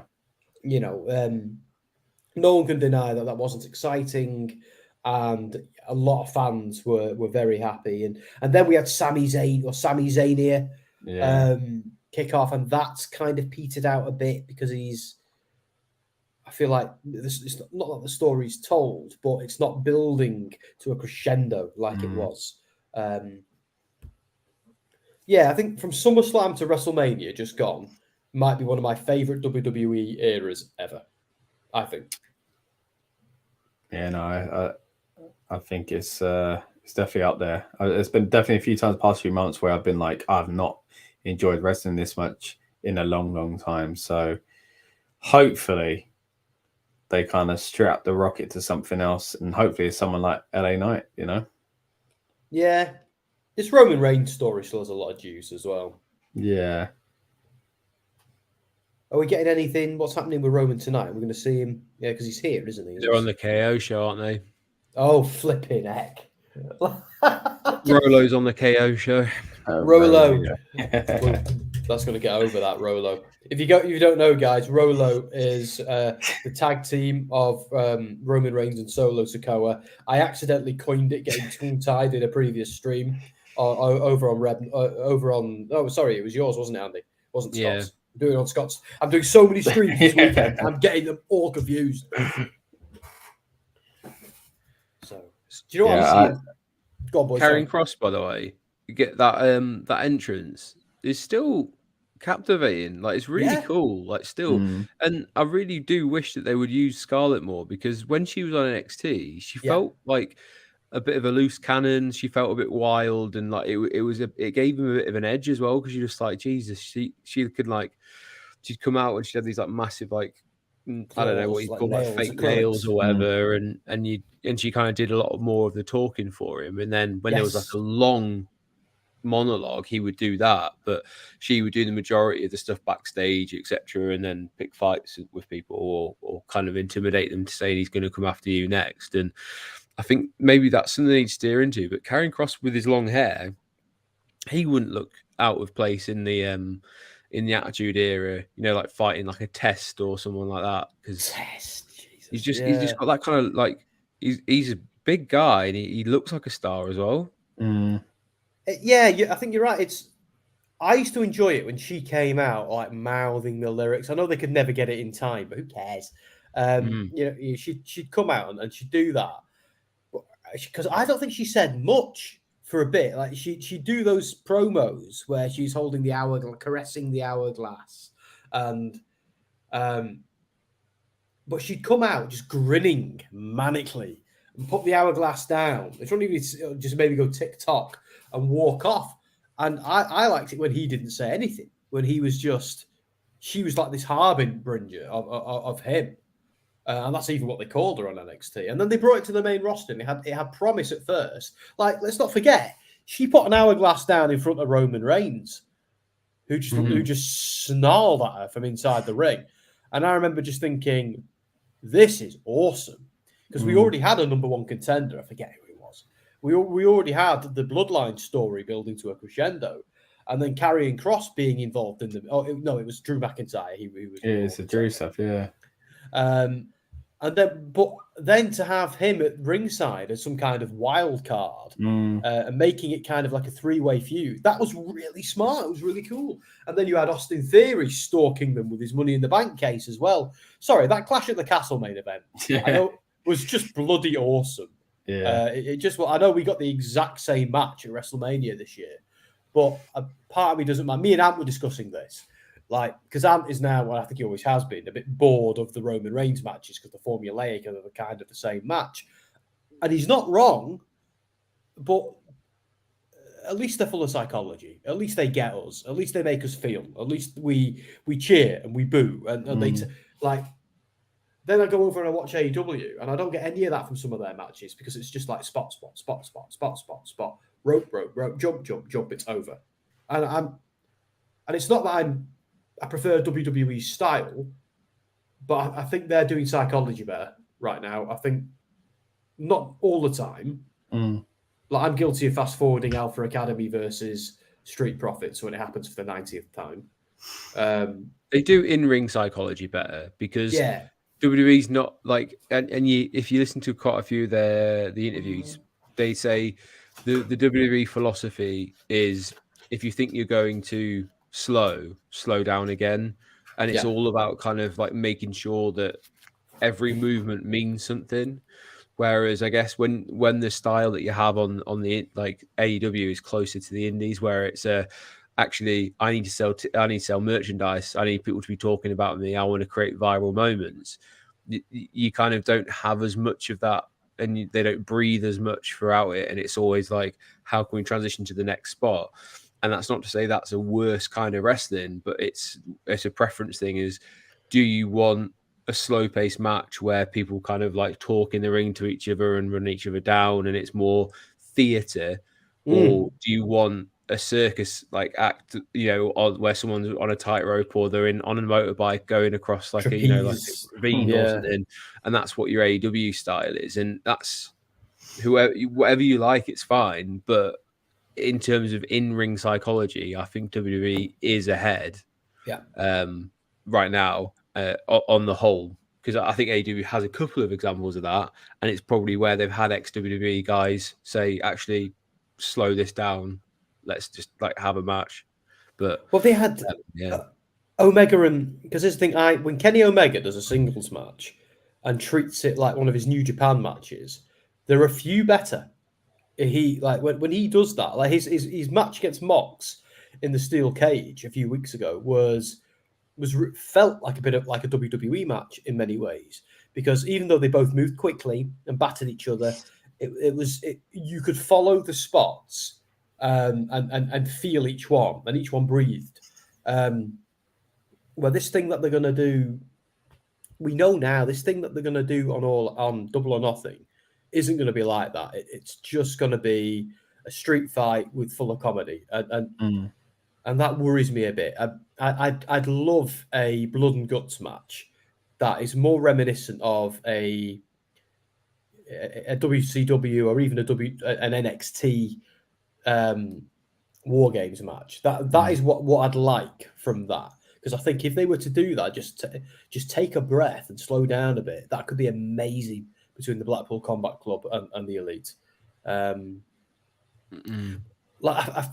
Both companies excite me so much and then leave me feeling deflated, where sometimes just the light little stroke of the paintbrush, a little bit of a change would fix it. And that's what makes it frustrating for me. Yeah, one of my friends sent me he sent me a Reddit thread, and I actually was like, that's a really good way of explaining it. And someone put, I keep saying there's a reason Hangman gets a consistently bigger pop than Omega, despite Omega actively being in all-time great conversations. One's got a better character and has been consistently telling a better story that crowds latch onto. Omega comes out and I think, okay, here comes a great match, and I watch it and feel content. But when Hangman comes out, my brain starts wondering where his journey is going, and I feel invested. And I kind of get that, because you're going to get a great match from Omega, but like, that's about it. Like, I don't feel invested in seeing him like in any kind of like storyline, because he never made me feel that way. But you're going to get a 5-star match out of him. I did enjoy his heel run when he was the champion, and then he went over to Impact and took theirs as well. Like because his heat was nuclear. But that was because he was doing a character. Yes, he leaned in. He leaned into Kenny Omega's worst instincts, and he can sometimes be his own worst enemy, like Seth Rollins can. Do you remember when Rollins was constantly sucking up to the company on Twitter? He turned himself heel. He turned himself heel through Twitter. He became so loathable that the company had to turn him heel, and then he got over so much as a heel, they had to turn him face again. But because Seth Rollins is one of the best in the world, but I imagine he'd be a nightmare to spend too much time with in real life, just like Omega. Like, Omega is easily one of the best in the world. He just is. He's in that conversation, but he doesn't make life easy for himself sometimes, and he can seem a little bit pretentious, and he can seem a little bit like a bit full of himself sometimes. So when he leaned into that as a heel, as I'm the best in the world, and you know what, I never liked being part of Bullet Club, but I'm going to wear Bullet Club clothing again just to annoy the Tamatongas of the world. Like, it was great, because even the heels wanted to beat him up. It was brilliant, and I'm not really invested in Omega and the Bucks as baby faces right now. I don't get what they've done to be baby faces. They haven't earned that. They've just come back and been it. I feel like Adam Cole has acknowledged, look, I was a dick, but now I'm not gonna be. I'm gonna strive to be better because I've seen the light. That's all you gotta do. I don't know. God, we've gone quite deep and far tonight, haven't we? Yeah, no, I agree. I think, as much as I enjoy Omega's matches and that, I think, storyline he's lacked. And as far as them coming back as baby faces, they kind of ride it off the fact that they're returns, and that it's a reunion. But beyond that, I don't know where we look as far as babyface storyline with them. So, but as Andy was saying as well, Hangman, different because like him winning the title was a massive deal to me. I was like, Yes. It felt very, very important. I enjoy Omega's matches more than Hangman's. Enjoy Hangman's matches too, but it's exactly like I say. Like I watch an Omega match because I want to be at the end of it going, that might be match of the year. But I watch Hangman matches because at the end of it, I'm like, oh, that's why I like wrestling. You know, like this kind of feel good moment. So if it's done right, you know, you can find a blend too. And what you were saying earlier about always feeling like a little stroke of the brush, a little bit different. I think WWE often I'm left feeling like what they're missing is what AEW do, and what AEW missing is what WWE do. So it's always quite interesting like that. Yeah. Is there anyone that you two would say is good at both sides, by the way? There's plenty to invest in a character, but can also be very good in the ring. I just need to. Samoa Joe springs to mind. Yeah. Seth Rollins would be the one in WWE that comes to my mind because I think he's a great character, and you know you're going to get a 5-star match out of Seth as well. I'm very high on Balor, as you know as well. I think Finn Balor. I think even if he was to go in AEW, and he's very smart for not, because I think if he was to go to AEW, he'd be lost in the shuffle. Smaller guy, quite skinny, former Bullet Club, high flyer, but he's also a grappler. So I always enjoy a Finn Balor match. I never take my eyes away from it. Adam Cole's probably the biggest example on the opposite side. Yeah, Malachi Black. One that probably doesn't get too many props these days because of the past year or so is probably CM Punk. His style changed a little bit in the ring. Of course, there were a few sloppy moments in his AEW run as far as in-ring stuff where he couldn't quite hit the moves like he used to. But, I mean, he had been away for 7 odd years, so you've got to forgive that. But I think he's still pretty much got that investment where you go, you hear about who he's facing, you're like, oh, this could be a 5-star match. And the character work has got you there as well. And again, I know that's probably not a popular thing to say at the moment with him kind of being a love-hate thing with the wrestling fans, but there's a reason why he's been at the top of the game for a while, isn't there?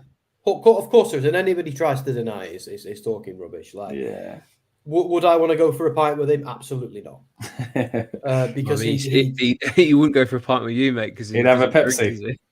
That's true. Yeah, it's very true. Yeah, but I feel like he's the sort of guy you could offend by breathing the wrong way, and then he'd be your enemy for life, and you'd then never see him again. You'd stay out of his way.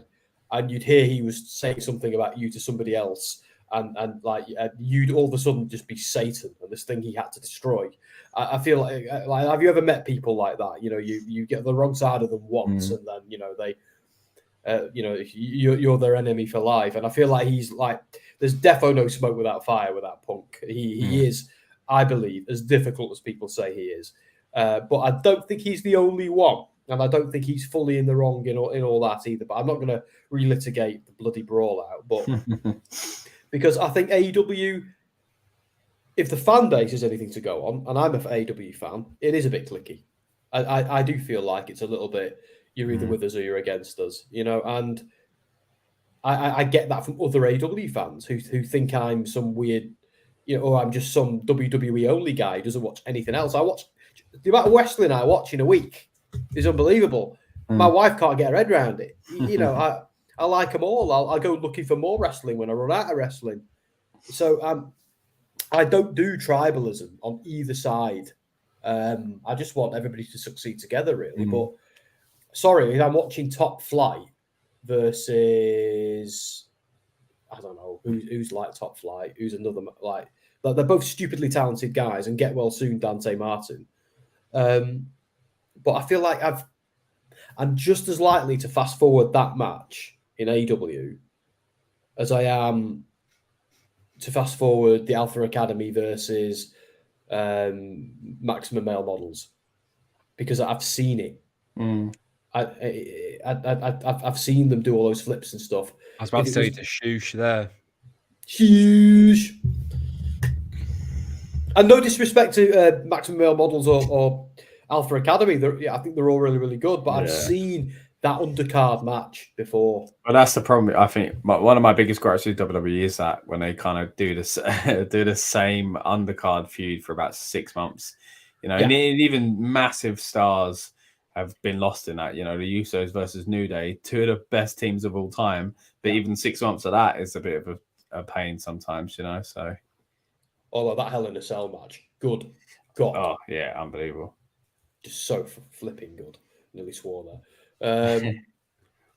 Yeah, so it's a weird one. So AJ Styles has won. Nobody, to the surprise of nobody. What do you think about this babyface versus babyface? Are we going to get some kind of surprise here, or are they going to play it straight? I guess there's this, as Andy pointed out earlier on, the tarot card. I don't usually like face versus face, but because it's a final, I'm okay with it. That tarot card means nothing because he had Nakamura on a tarot card, and Nakamura got a clean win, and then that was the end of that as well. So he went to the expense of having that printed and everything. Do you know what I mean? Like he got an artist to render Shinsuke in that cool style, had it laminated, had it printed, probably made backups and copies. He probably had to get like a buying book deal as well to have it done. If I'm on the SmackDown roster, I'll be like, can you make me the next one? Because it seems to be guaranteed to win if I'm on the tarot card. Yeah. But I mean, he went to all that effort to make some tarot cards and then he lost and did nothing with them. You know, they're just going to live in a drawer now. I just love the idea of picturing him waiting in this random waiting room for the tarot cards. You know, like, are they ready yet? Like, just these giant printers, you know, like I don't know if you've ever been to a print shop, but like it doesn't seem the kind of place where you'd see a big muscly man like that waiting around for his tarot cards. So, and you've got the attendant there who I'm going to call Howard, and you know Howard is there operating the machinery for him, and you know it gets a bit obviously. Carrion is just stood there with his tattoos and his weird haircut, and Howard just goes, "So, what you making the cards for?" I'm gonna deliver them at ringside to people I don't like. Oh, you are? Yeah. What happens then? I'm gonna have a match against them. I'm just gonna show it to the camera just one time. Yeah. Like he's like, okay, cool. What kind of ply do you want on this? What kind of finish do you want? And he has like a full on like American Psycho thing of like, oh god, he's like eggshell white and stuff like that. And he's like legitimately spending a lot of money on these cards. Yeah, and it's like, so I'm going to get my hot wife as well to get into like a really skimpy outfit and go and put an hourglass down and pass the cards around. So you know, I've really thought this out. You really have thought this through, haven't you? Yeah. Why don't you just that? That's a great point, by the way. Like him carrying Cross and the Miz. You could lose every week, and you're going home with either Scarlett or Maurice. You kind of win at life. It doesn't matter. Like at the end of the day, yeah, you've already got the trophy. You don't need no titles. Well, I don't know if I would never call a woman a trophy, Sam. That's disgusting. In 2023, Hey, you walked into that. I know. It's the ultimate. I'm not obviously. I'm not disparaging their marriage or their genuine and obvious love for. Didn't sound like that to me, mate. I'll wait to see your face on a tarot card. That's what you're angling for here. I hope so, because I know, like he stood underneath that fluorescent light. He's spoken to Howard. You know, he's probably just caught them at closing time as well. So Howard's like, for God's sake, couldn't you have come in before? Guy keeps coming in with his cards. This effing guy, like, got me to do a Japanese guy a few weeks ago. Now he's going for this dude with long hair who dresses in like weird blue waistcoats. Like, who is this guy who keeps coming in? You know, it was taking too long, and he's there looking at his watch, going TikTok. You know, hey, nice. I don't know. I love doing that to wrestling, stripping it down to mundane real life, just try and explain it away. Yeah. Because there's so you can have a lot of fun. That should be our new thing now. What did they do to prepare for this feud? Yeah, what did they do? Picturing the behind the scenes, like, but not the way the WWE show it. Like, that actual like Rey Mysterio driving his car, like that kind of like ordering McDonald's with his mask on, that kind of stuff. Like, that's what I want. That's what I want. That's what that ride along show should have been. It's a low rider, obviously. Like, of course. He's giving his order to Mackey's, and every other word he says, they're missing because it's Snoop Dogg's just his personal driver. yeah. It's like, sir, could you just turn off your hydraulics for just a moment? Because did you say you wanted fries? See, yeah. Who else can we absolutely batter with reality? I don't know. The only reason why we're doing this, by the way, guys, is because they're doing a recap of Brock Lesnar versus Cody Rhodes in terms of their feud and how we've got to where we've got to. Mate, you could have Roman Reigns versus Brock Lesnar for the 20th time. I'd still be doing this. I don't know why I used that as an example of something good and then annihilated it by saying 20 times. That's WWE for you. Well, we have seen it 20 times, to be fair, so... Did anybody else breathe a sigh of relief when that stipulation came in? Right, Brock can't challenge for the title. It was like, I was like excited, but then I thought, what the hell are they going to do? Yeah, why are they doing that? And even still, we don't fully know why he's gone after Cody. I do hope they, follow it up with some sort of hint, at least, that Paul Heyman paid him or something, I don't think we're ever getting it. Yeah, probably not. I did enjoy that whole look at my face thing. I thought that was really well done. And yes, they didn't explain the kind of the original reason, but I would get the reason why he'd come after him the second time, because it's like a pride thing of like, yeah, if you're going to brag about making me bleed, are you actually going to fight me properly like this time? And like, I was going to hurt you. But it was quite interesting, that one, by the way. They added in like a crack sound effect when he put the Kimura lock on Cody. They kind of overlaid a cracking noise just to make sure that his arm is broken, which is interesting because I'm pretty sure if you break your arm, what is it, about an 8 to 10 week recovery time? Yeah. 6 for me. It was 6 for me when I broke mine on a bouncy castle. Well, apparently that was the average. They said you're in cast for 6 weeks, and I was like, oh, great. I wasn't happy about it, and it was the middle of summer, and I was sweltering, and you took the thing off, and oh my god! But anyway, yeah, it's just like the worst. Like there's dead skin. It's like you're like like in these movies where the mummy, like the bandages come off the mummy, were like that. It was like my arm was all mummified. It was great. Yeah. I had a shower though, and everything was hunky dory apart from my grey okay. I was gonna say, well, do you have to put like cream on it or something to? Probably. I don't know if I did. Should have done it. Yeah.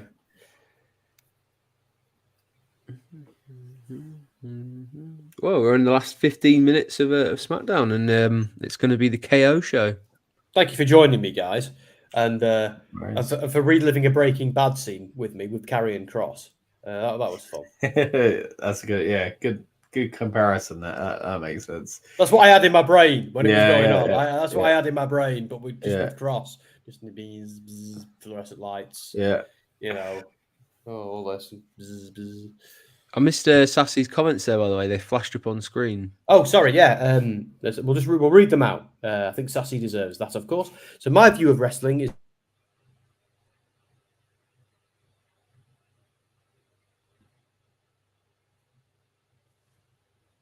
Internet cutting out. Is that one of you? Each promotion has its good and bad points. Allowing the talent to perform at their best is most important. Yeah, I agree. Also, don't insult the fans' intelligence. I think that shit might have sailed with WWE. Wrestling is both entertainment and athleticism. Yeah, that's what's so awesome about wrestling. Like when people go, "Oh, it's fake," it's like, nah, mate. They're actually doing it. They're doing that in front of you. Predetermined, maybe fake, never. Yeah. Like, and it's Vader, and it does this feel fake to you? And then there's the theatre and the athleticism, and the fact that they've got to learn how to hurt someone and then unlearn that, and then learn how to do that and not hurt someone. That's way more impressive. It just is. You're watching an action movie, but they're doing it in front of you for real. Have you ever tried it? What, wrestling? Yeah, have you been to like a wrestling school or like done a lesson or anything? No, I get my dog in a headlock now and then. I used to, I was in a wrestling school when I was younger. Oh. So I did it for my 30th birthday. My mate who used to be a wrestler said, I'll take you to a local school that he knew the guy who ran it. and I spent the day, like just learning the basics of like how to do like like a roll or take like a suplex and things like that. And I did it for one day, and I ended up cracking a rib. I had like bruised and it was over such like a nothing thing where I was like face down on the canvas, and a miscommunication of I was going to get up, and then a lad kind of went in for a stomp, and like as I was getting up, he actually like stomped me back in, and I just felt my rib just pop, and I was like,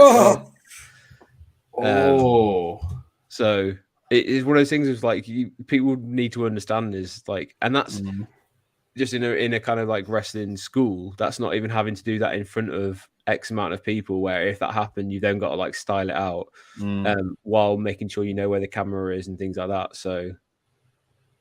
Yeah, I once was on a show where I was in a rumble, and before it, I practiced a spot where I was going to do a frog splash, and it was my first time jumping off stop rope, and pretty good frog splash. Don't get me wrong, but my knees hitting that mat was like unbelievable, the pain, and then so much so that the rest of the day I was just like pain in my knees and didn't do the spot in the show because I was like, I ain't going through that again. So like the simplest things, like even like running the ropes hurt. Like if you don't do it right, you can get destroyed. Like your back just black and blue, So it's I mean the multitasking they're doing is unbelievable.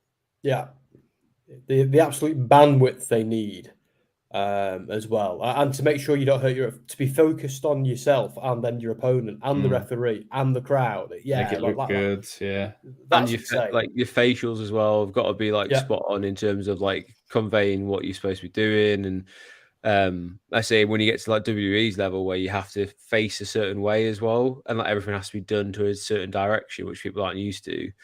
Yes, and even like split decisions where like if someone in the crowd is kind of giving you verbals, and you've got to be able to go back to them and stuff like that within a match. That's what the best people do. So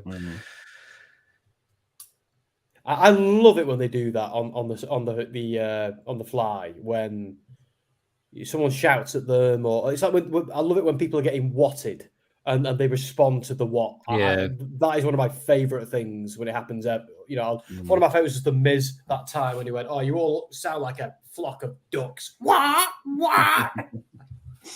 One of my favorite fan interactions you just reminded me of is Jericho's one when they say go back to wherever, and he's like, "I'm from Winnipeg, you idiot." Have you ever seen that one?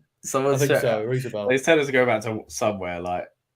But Roman Reigns is good at that. I mean, that's the sign of a guy that's incredible. Once you've got everything down and you've been in the game for years, you can start focusing on that slow, methodical WWE style that we've been talking about, but also, turn to a member in the audience and start singling them out while you've got the guy in a headlock.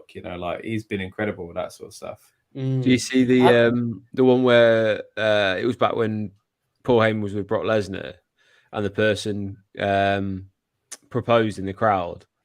Partway for a promo. I don't know if I remember that. Oh, and then Paul Heyman, they realise basically what's going on because people start like cheering that this person's got engaged in the middle of a promo. And Paul Heyman just turns around and says the only reason why she said yes is because she's never been with a proper beast like Brock Lesnar, and the whole place just like explodes. But it's like obviously such on the fly, but yeah. We were talking, weren't we, about and it's not even that long ago. I think Andy and I were discussing last week. It wasn't even that long ago where Reigns was in the ring with Cena, stumbled on his lines, and Cena comes out with, "This is called cutting a promo, kid. You're going to have to learn how to do it if you're ever going to be the man around here one day." Savage line from Cena. Absolutely savage. And then you go from that to now. And then like last week when he came out and they were booing him, and he's like, no, that's not how we start. And then he does the acknowledge me thing, and they stop booing him and they all cheer him because he's talking. He's unbelievable control, isn't it? Yeah. And that was off the cuff because that was because I think they must have missed a cue or something like that. But he did that. Like that. I'm fairly sure that was spontaneous, and he nailed it. He just absolutely nailed it. The guy's just brilliant, and I'll probably miss him when he's not the champ and he goes and does something else. I probably will. This has been one of the best runs, best storylines, best reigns, just ever in my whole time of being a wrestling fan. You know, I'm trying to think who else compares. There's a few, but in recent memory. And it's great as well because it's come from a guy that I think 90% of wrestling fans over a certain age didn't think would ever be able to do it, you know. So it's I am so pleased. I don't want to say prove me wrong because I always thought he had potential.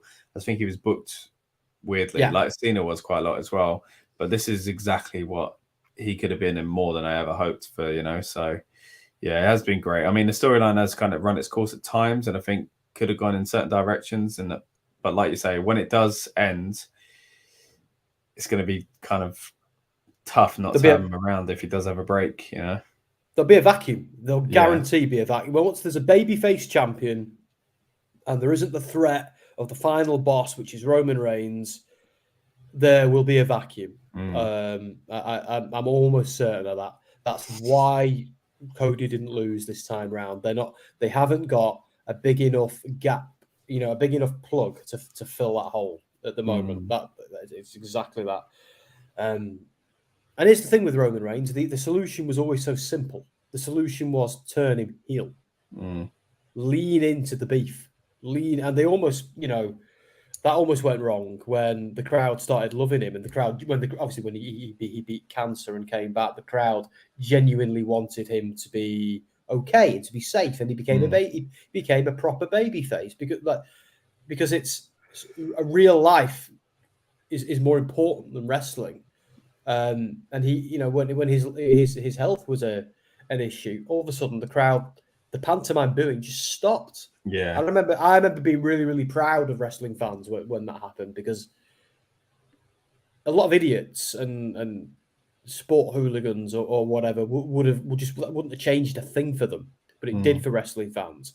He got booed when he came out to tell us that. He got booed on his way to the ring. Not a single person booed him on the way back.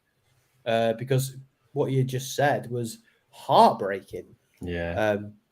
By the way, I don't know if you're catching what's going on in the promo that's happened. So KO and Sammy basically just said, like, or KO in particular said that Sammy had called everything, that you guys are worth saving, and I hadn't seen it, and he actually agreed that you guys are the heart of the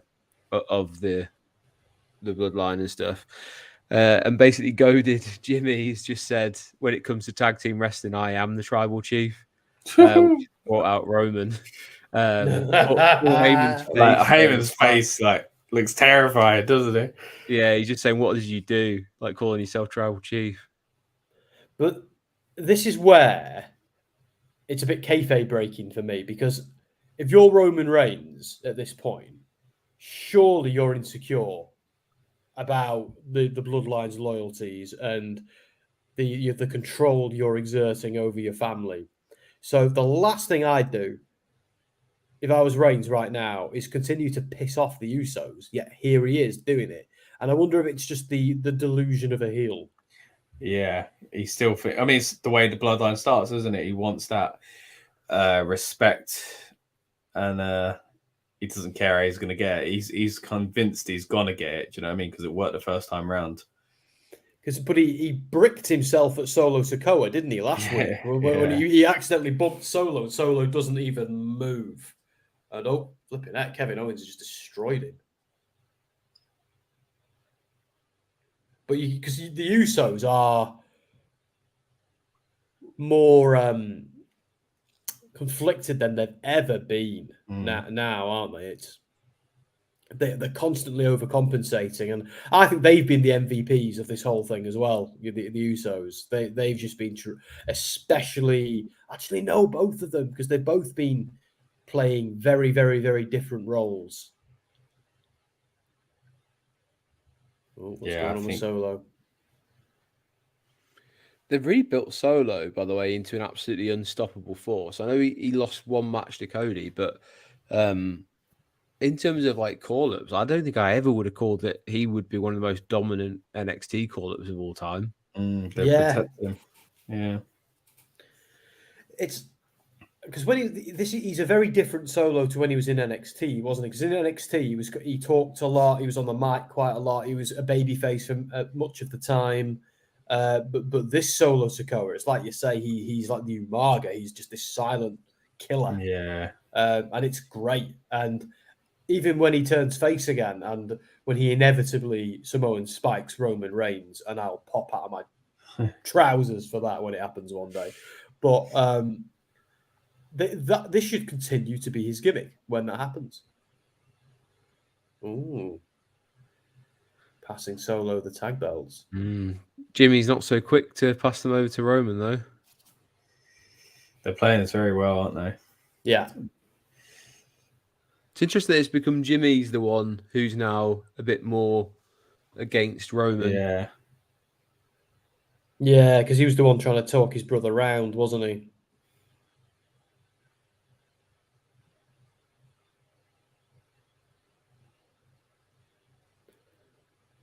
But Jay's been ready to super kick Roman Reigns for weeks, hasn't he? Yeah.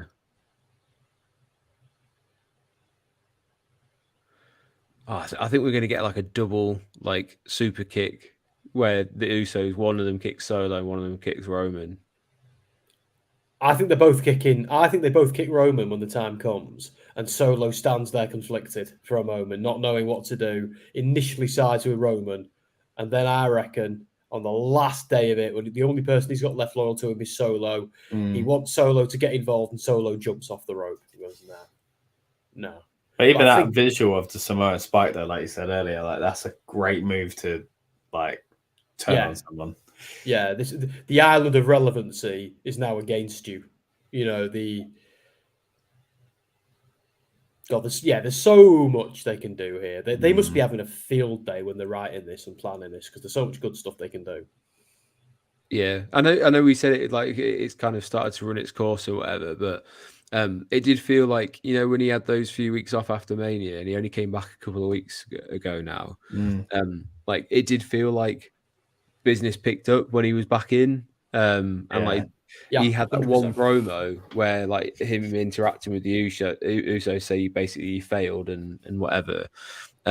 Like it just put legs back into it instantly. So he is a draw, and he is just like this kind of like, I don't know, magnetic force within WWE still. So really well done again. Like that image of him at the end holding the tag belts up is a bit chilling, because I don't want to see that come tomorrow.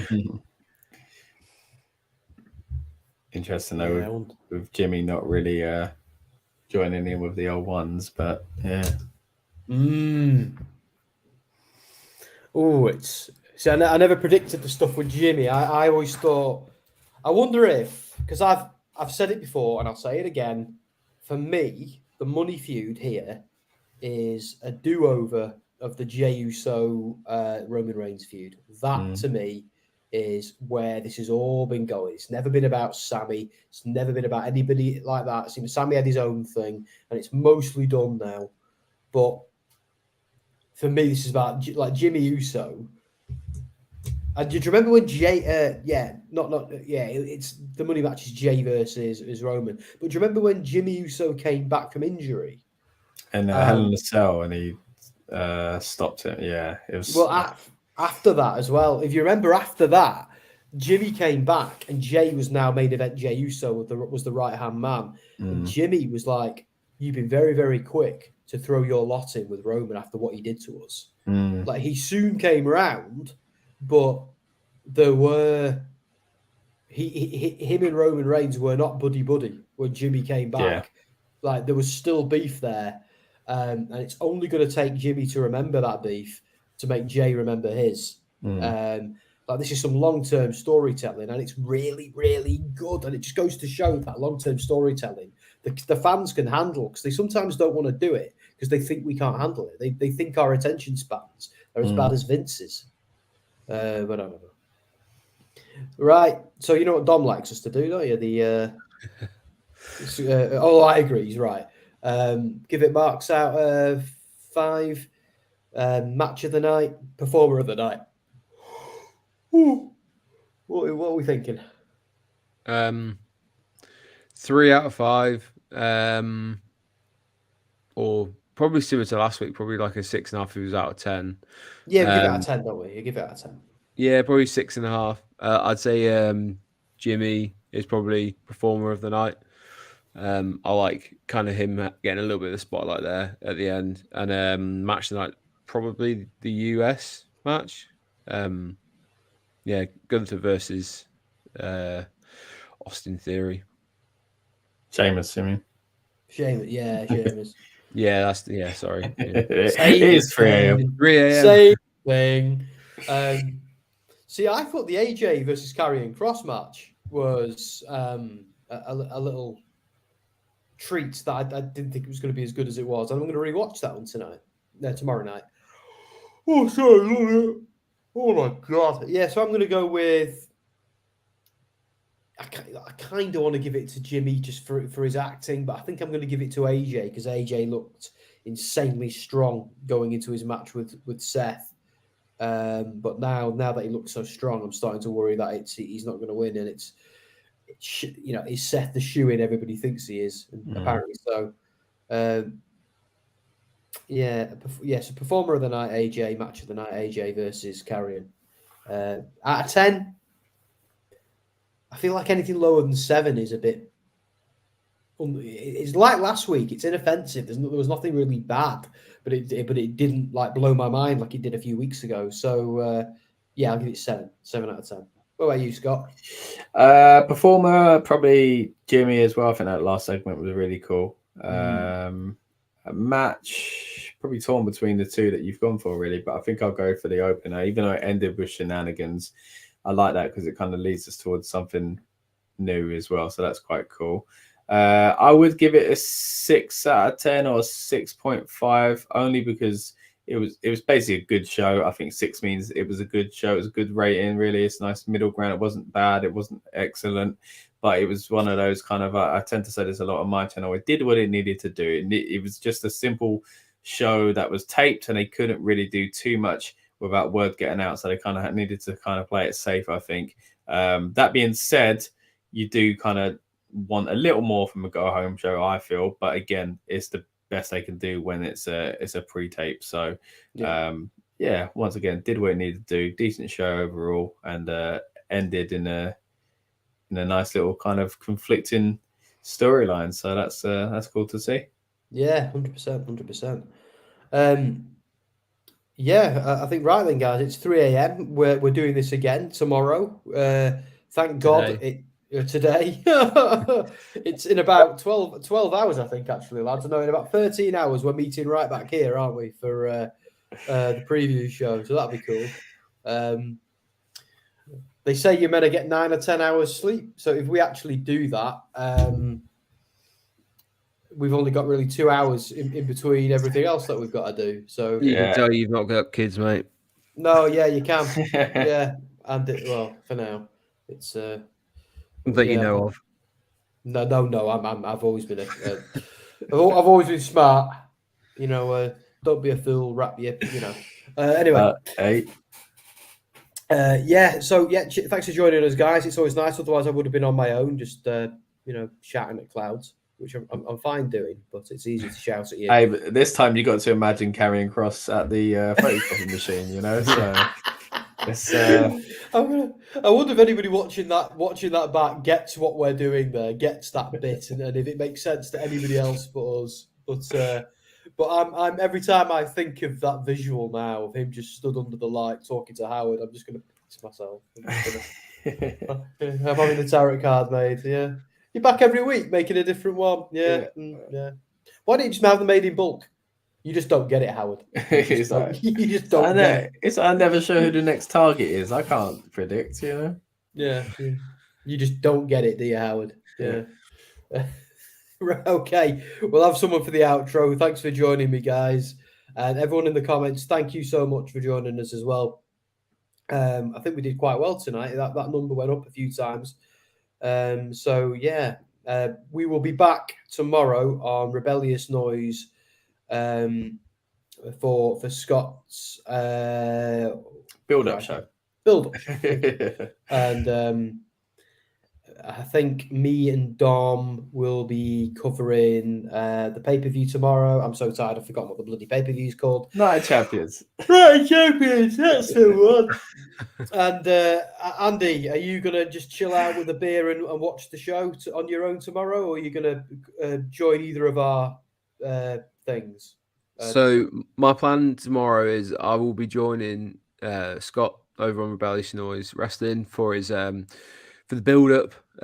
But because I'm a conflicted man, what I'm going to do instead is I will watch the pay-per-view and I will be jumping on both channels to comment on both to try and support both of you. So what he means, Scott, lovely people. What he means is he's going to watch it on the 50-inch TV, have a few beers, feet up, piss about on his phone, leaving a comment every now and then. That's what he means. I also just want to point out, once again, you're showing, I know you don't have kids, because you guys are like, oh, amazing. It's like it's a 6 o'clock like pay-per-view or whatever. And I'm like, it's a 6 o'clock pay-per-view, which means the kids aren't going to be in bed, which means I'll only get to half watch it. So that's a good point. Oh, mate, sorry about that. if you didn't have kids, though, how could you choose between two such handsome hats? There you go. Look how well hatted we are. Is that the time? I think I've got to jump. Nah, I think the only way I can really do this is by staying impartial and staying down the middle. And I'll be commenting on both, seeing how you're enjoying it, and then I'll probably check out Scott's instant reaction show afterwards as well. Before, no doubt, you guys will both be going head to head when it comes to Double or Nothing as well. Yeah, well, we'll see how we go there. It's a busy weekend, but yeah. But no, thanks for having us, Sam. Really appreciate it. It's good to come on, and it's been a great night. Thanks, Andy, again for having us on your channel earlier on. For those that didn't see, go check that out. We've previewed, of course, the whole weekend's worth of wrestling. It's an exciting time to be a wrestling fan, as we've said a few times tonight. So yeah, once again, thank you, boys. And if you're watching this in the future, thanks to you, Scott, for having us on your channel. Yeah. Do you want to plug anything, guys, before we go? Yeah, just quickly, Rebellious Noise Pro Wrestling channel is where you'll find us, all of us tomorrow for the build-up show, just getting yourself and ourselves hyped up for the big event. And yeah, we'll be covering Night of Champions, Double or Nothing this weekend. And yeah, once again, thanks for having me. Andy? Go check out my channels on YouTube, which is just look for my name, which is Andrew Spores, and you'll find me as Wrestling Royalty. And check out WrestleSphere, where there's a good interview with Sami Callihan amongst many others. Dom interviewed Mustafa Ali, who's got a big match tomorrow night as well. So plenty of things on there. And if you want to see any kind of writing features, go check out rushonrock.com. There's lots of music and wrestling interviews, previews, reviews, features, all that good stuff's over there. So go check out rushonrock.com as well. Yeah, I'm going to second what you said about WrestleSphere. You know, that is for the past 6 months, that has been Dom and I's baby, and we're so many plans for that going well so far. Again, we both have full-time jobs, so we haven't been able to dedicate as much time and resources to it as we'd liked, but we are getting interviews with Impact stars, AEW stars, WWE stars, more to come. We've got great relationships with all three companies and a few others as well. So the future's bright. WrestleSphere is going to be the place for interviews. And this week we went pretty viral with a couple of things, didn't we? A bunch of other sites picked up a few of our things. And did you know one of our live tweets from the Raw after WrestleMania got picked up by Yahoo News or something as well? It was one of my tweets from where I'm sat. So everything's going great with WrestleSphere, and Gimme a Whole Year is the podcast as well, where we are now. That's where we get to have a little bit of fun and not be journalists and just be fans and within reason. But yeah, thanks guys. Big E is gonna see us out. See you soon. Oh yeah. Yeah. Right.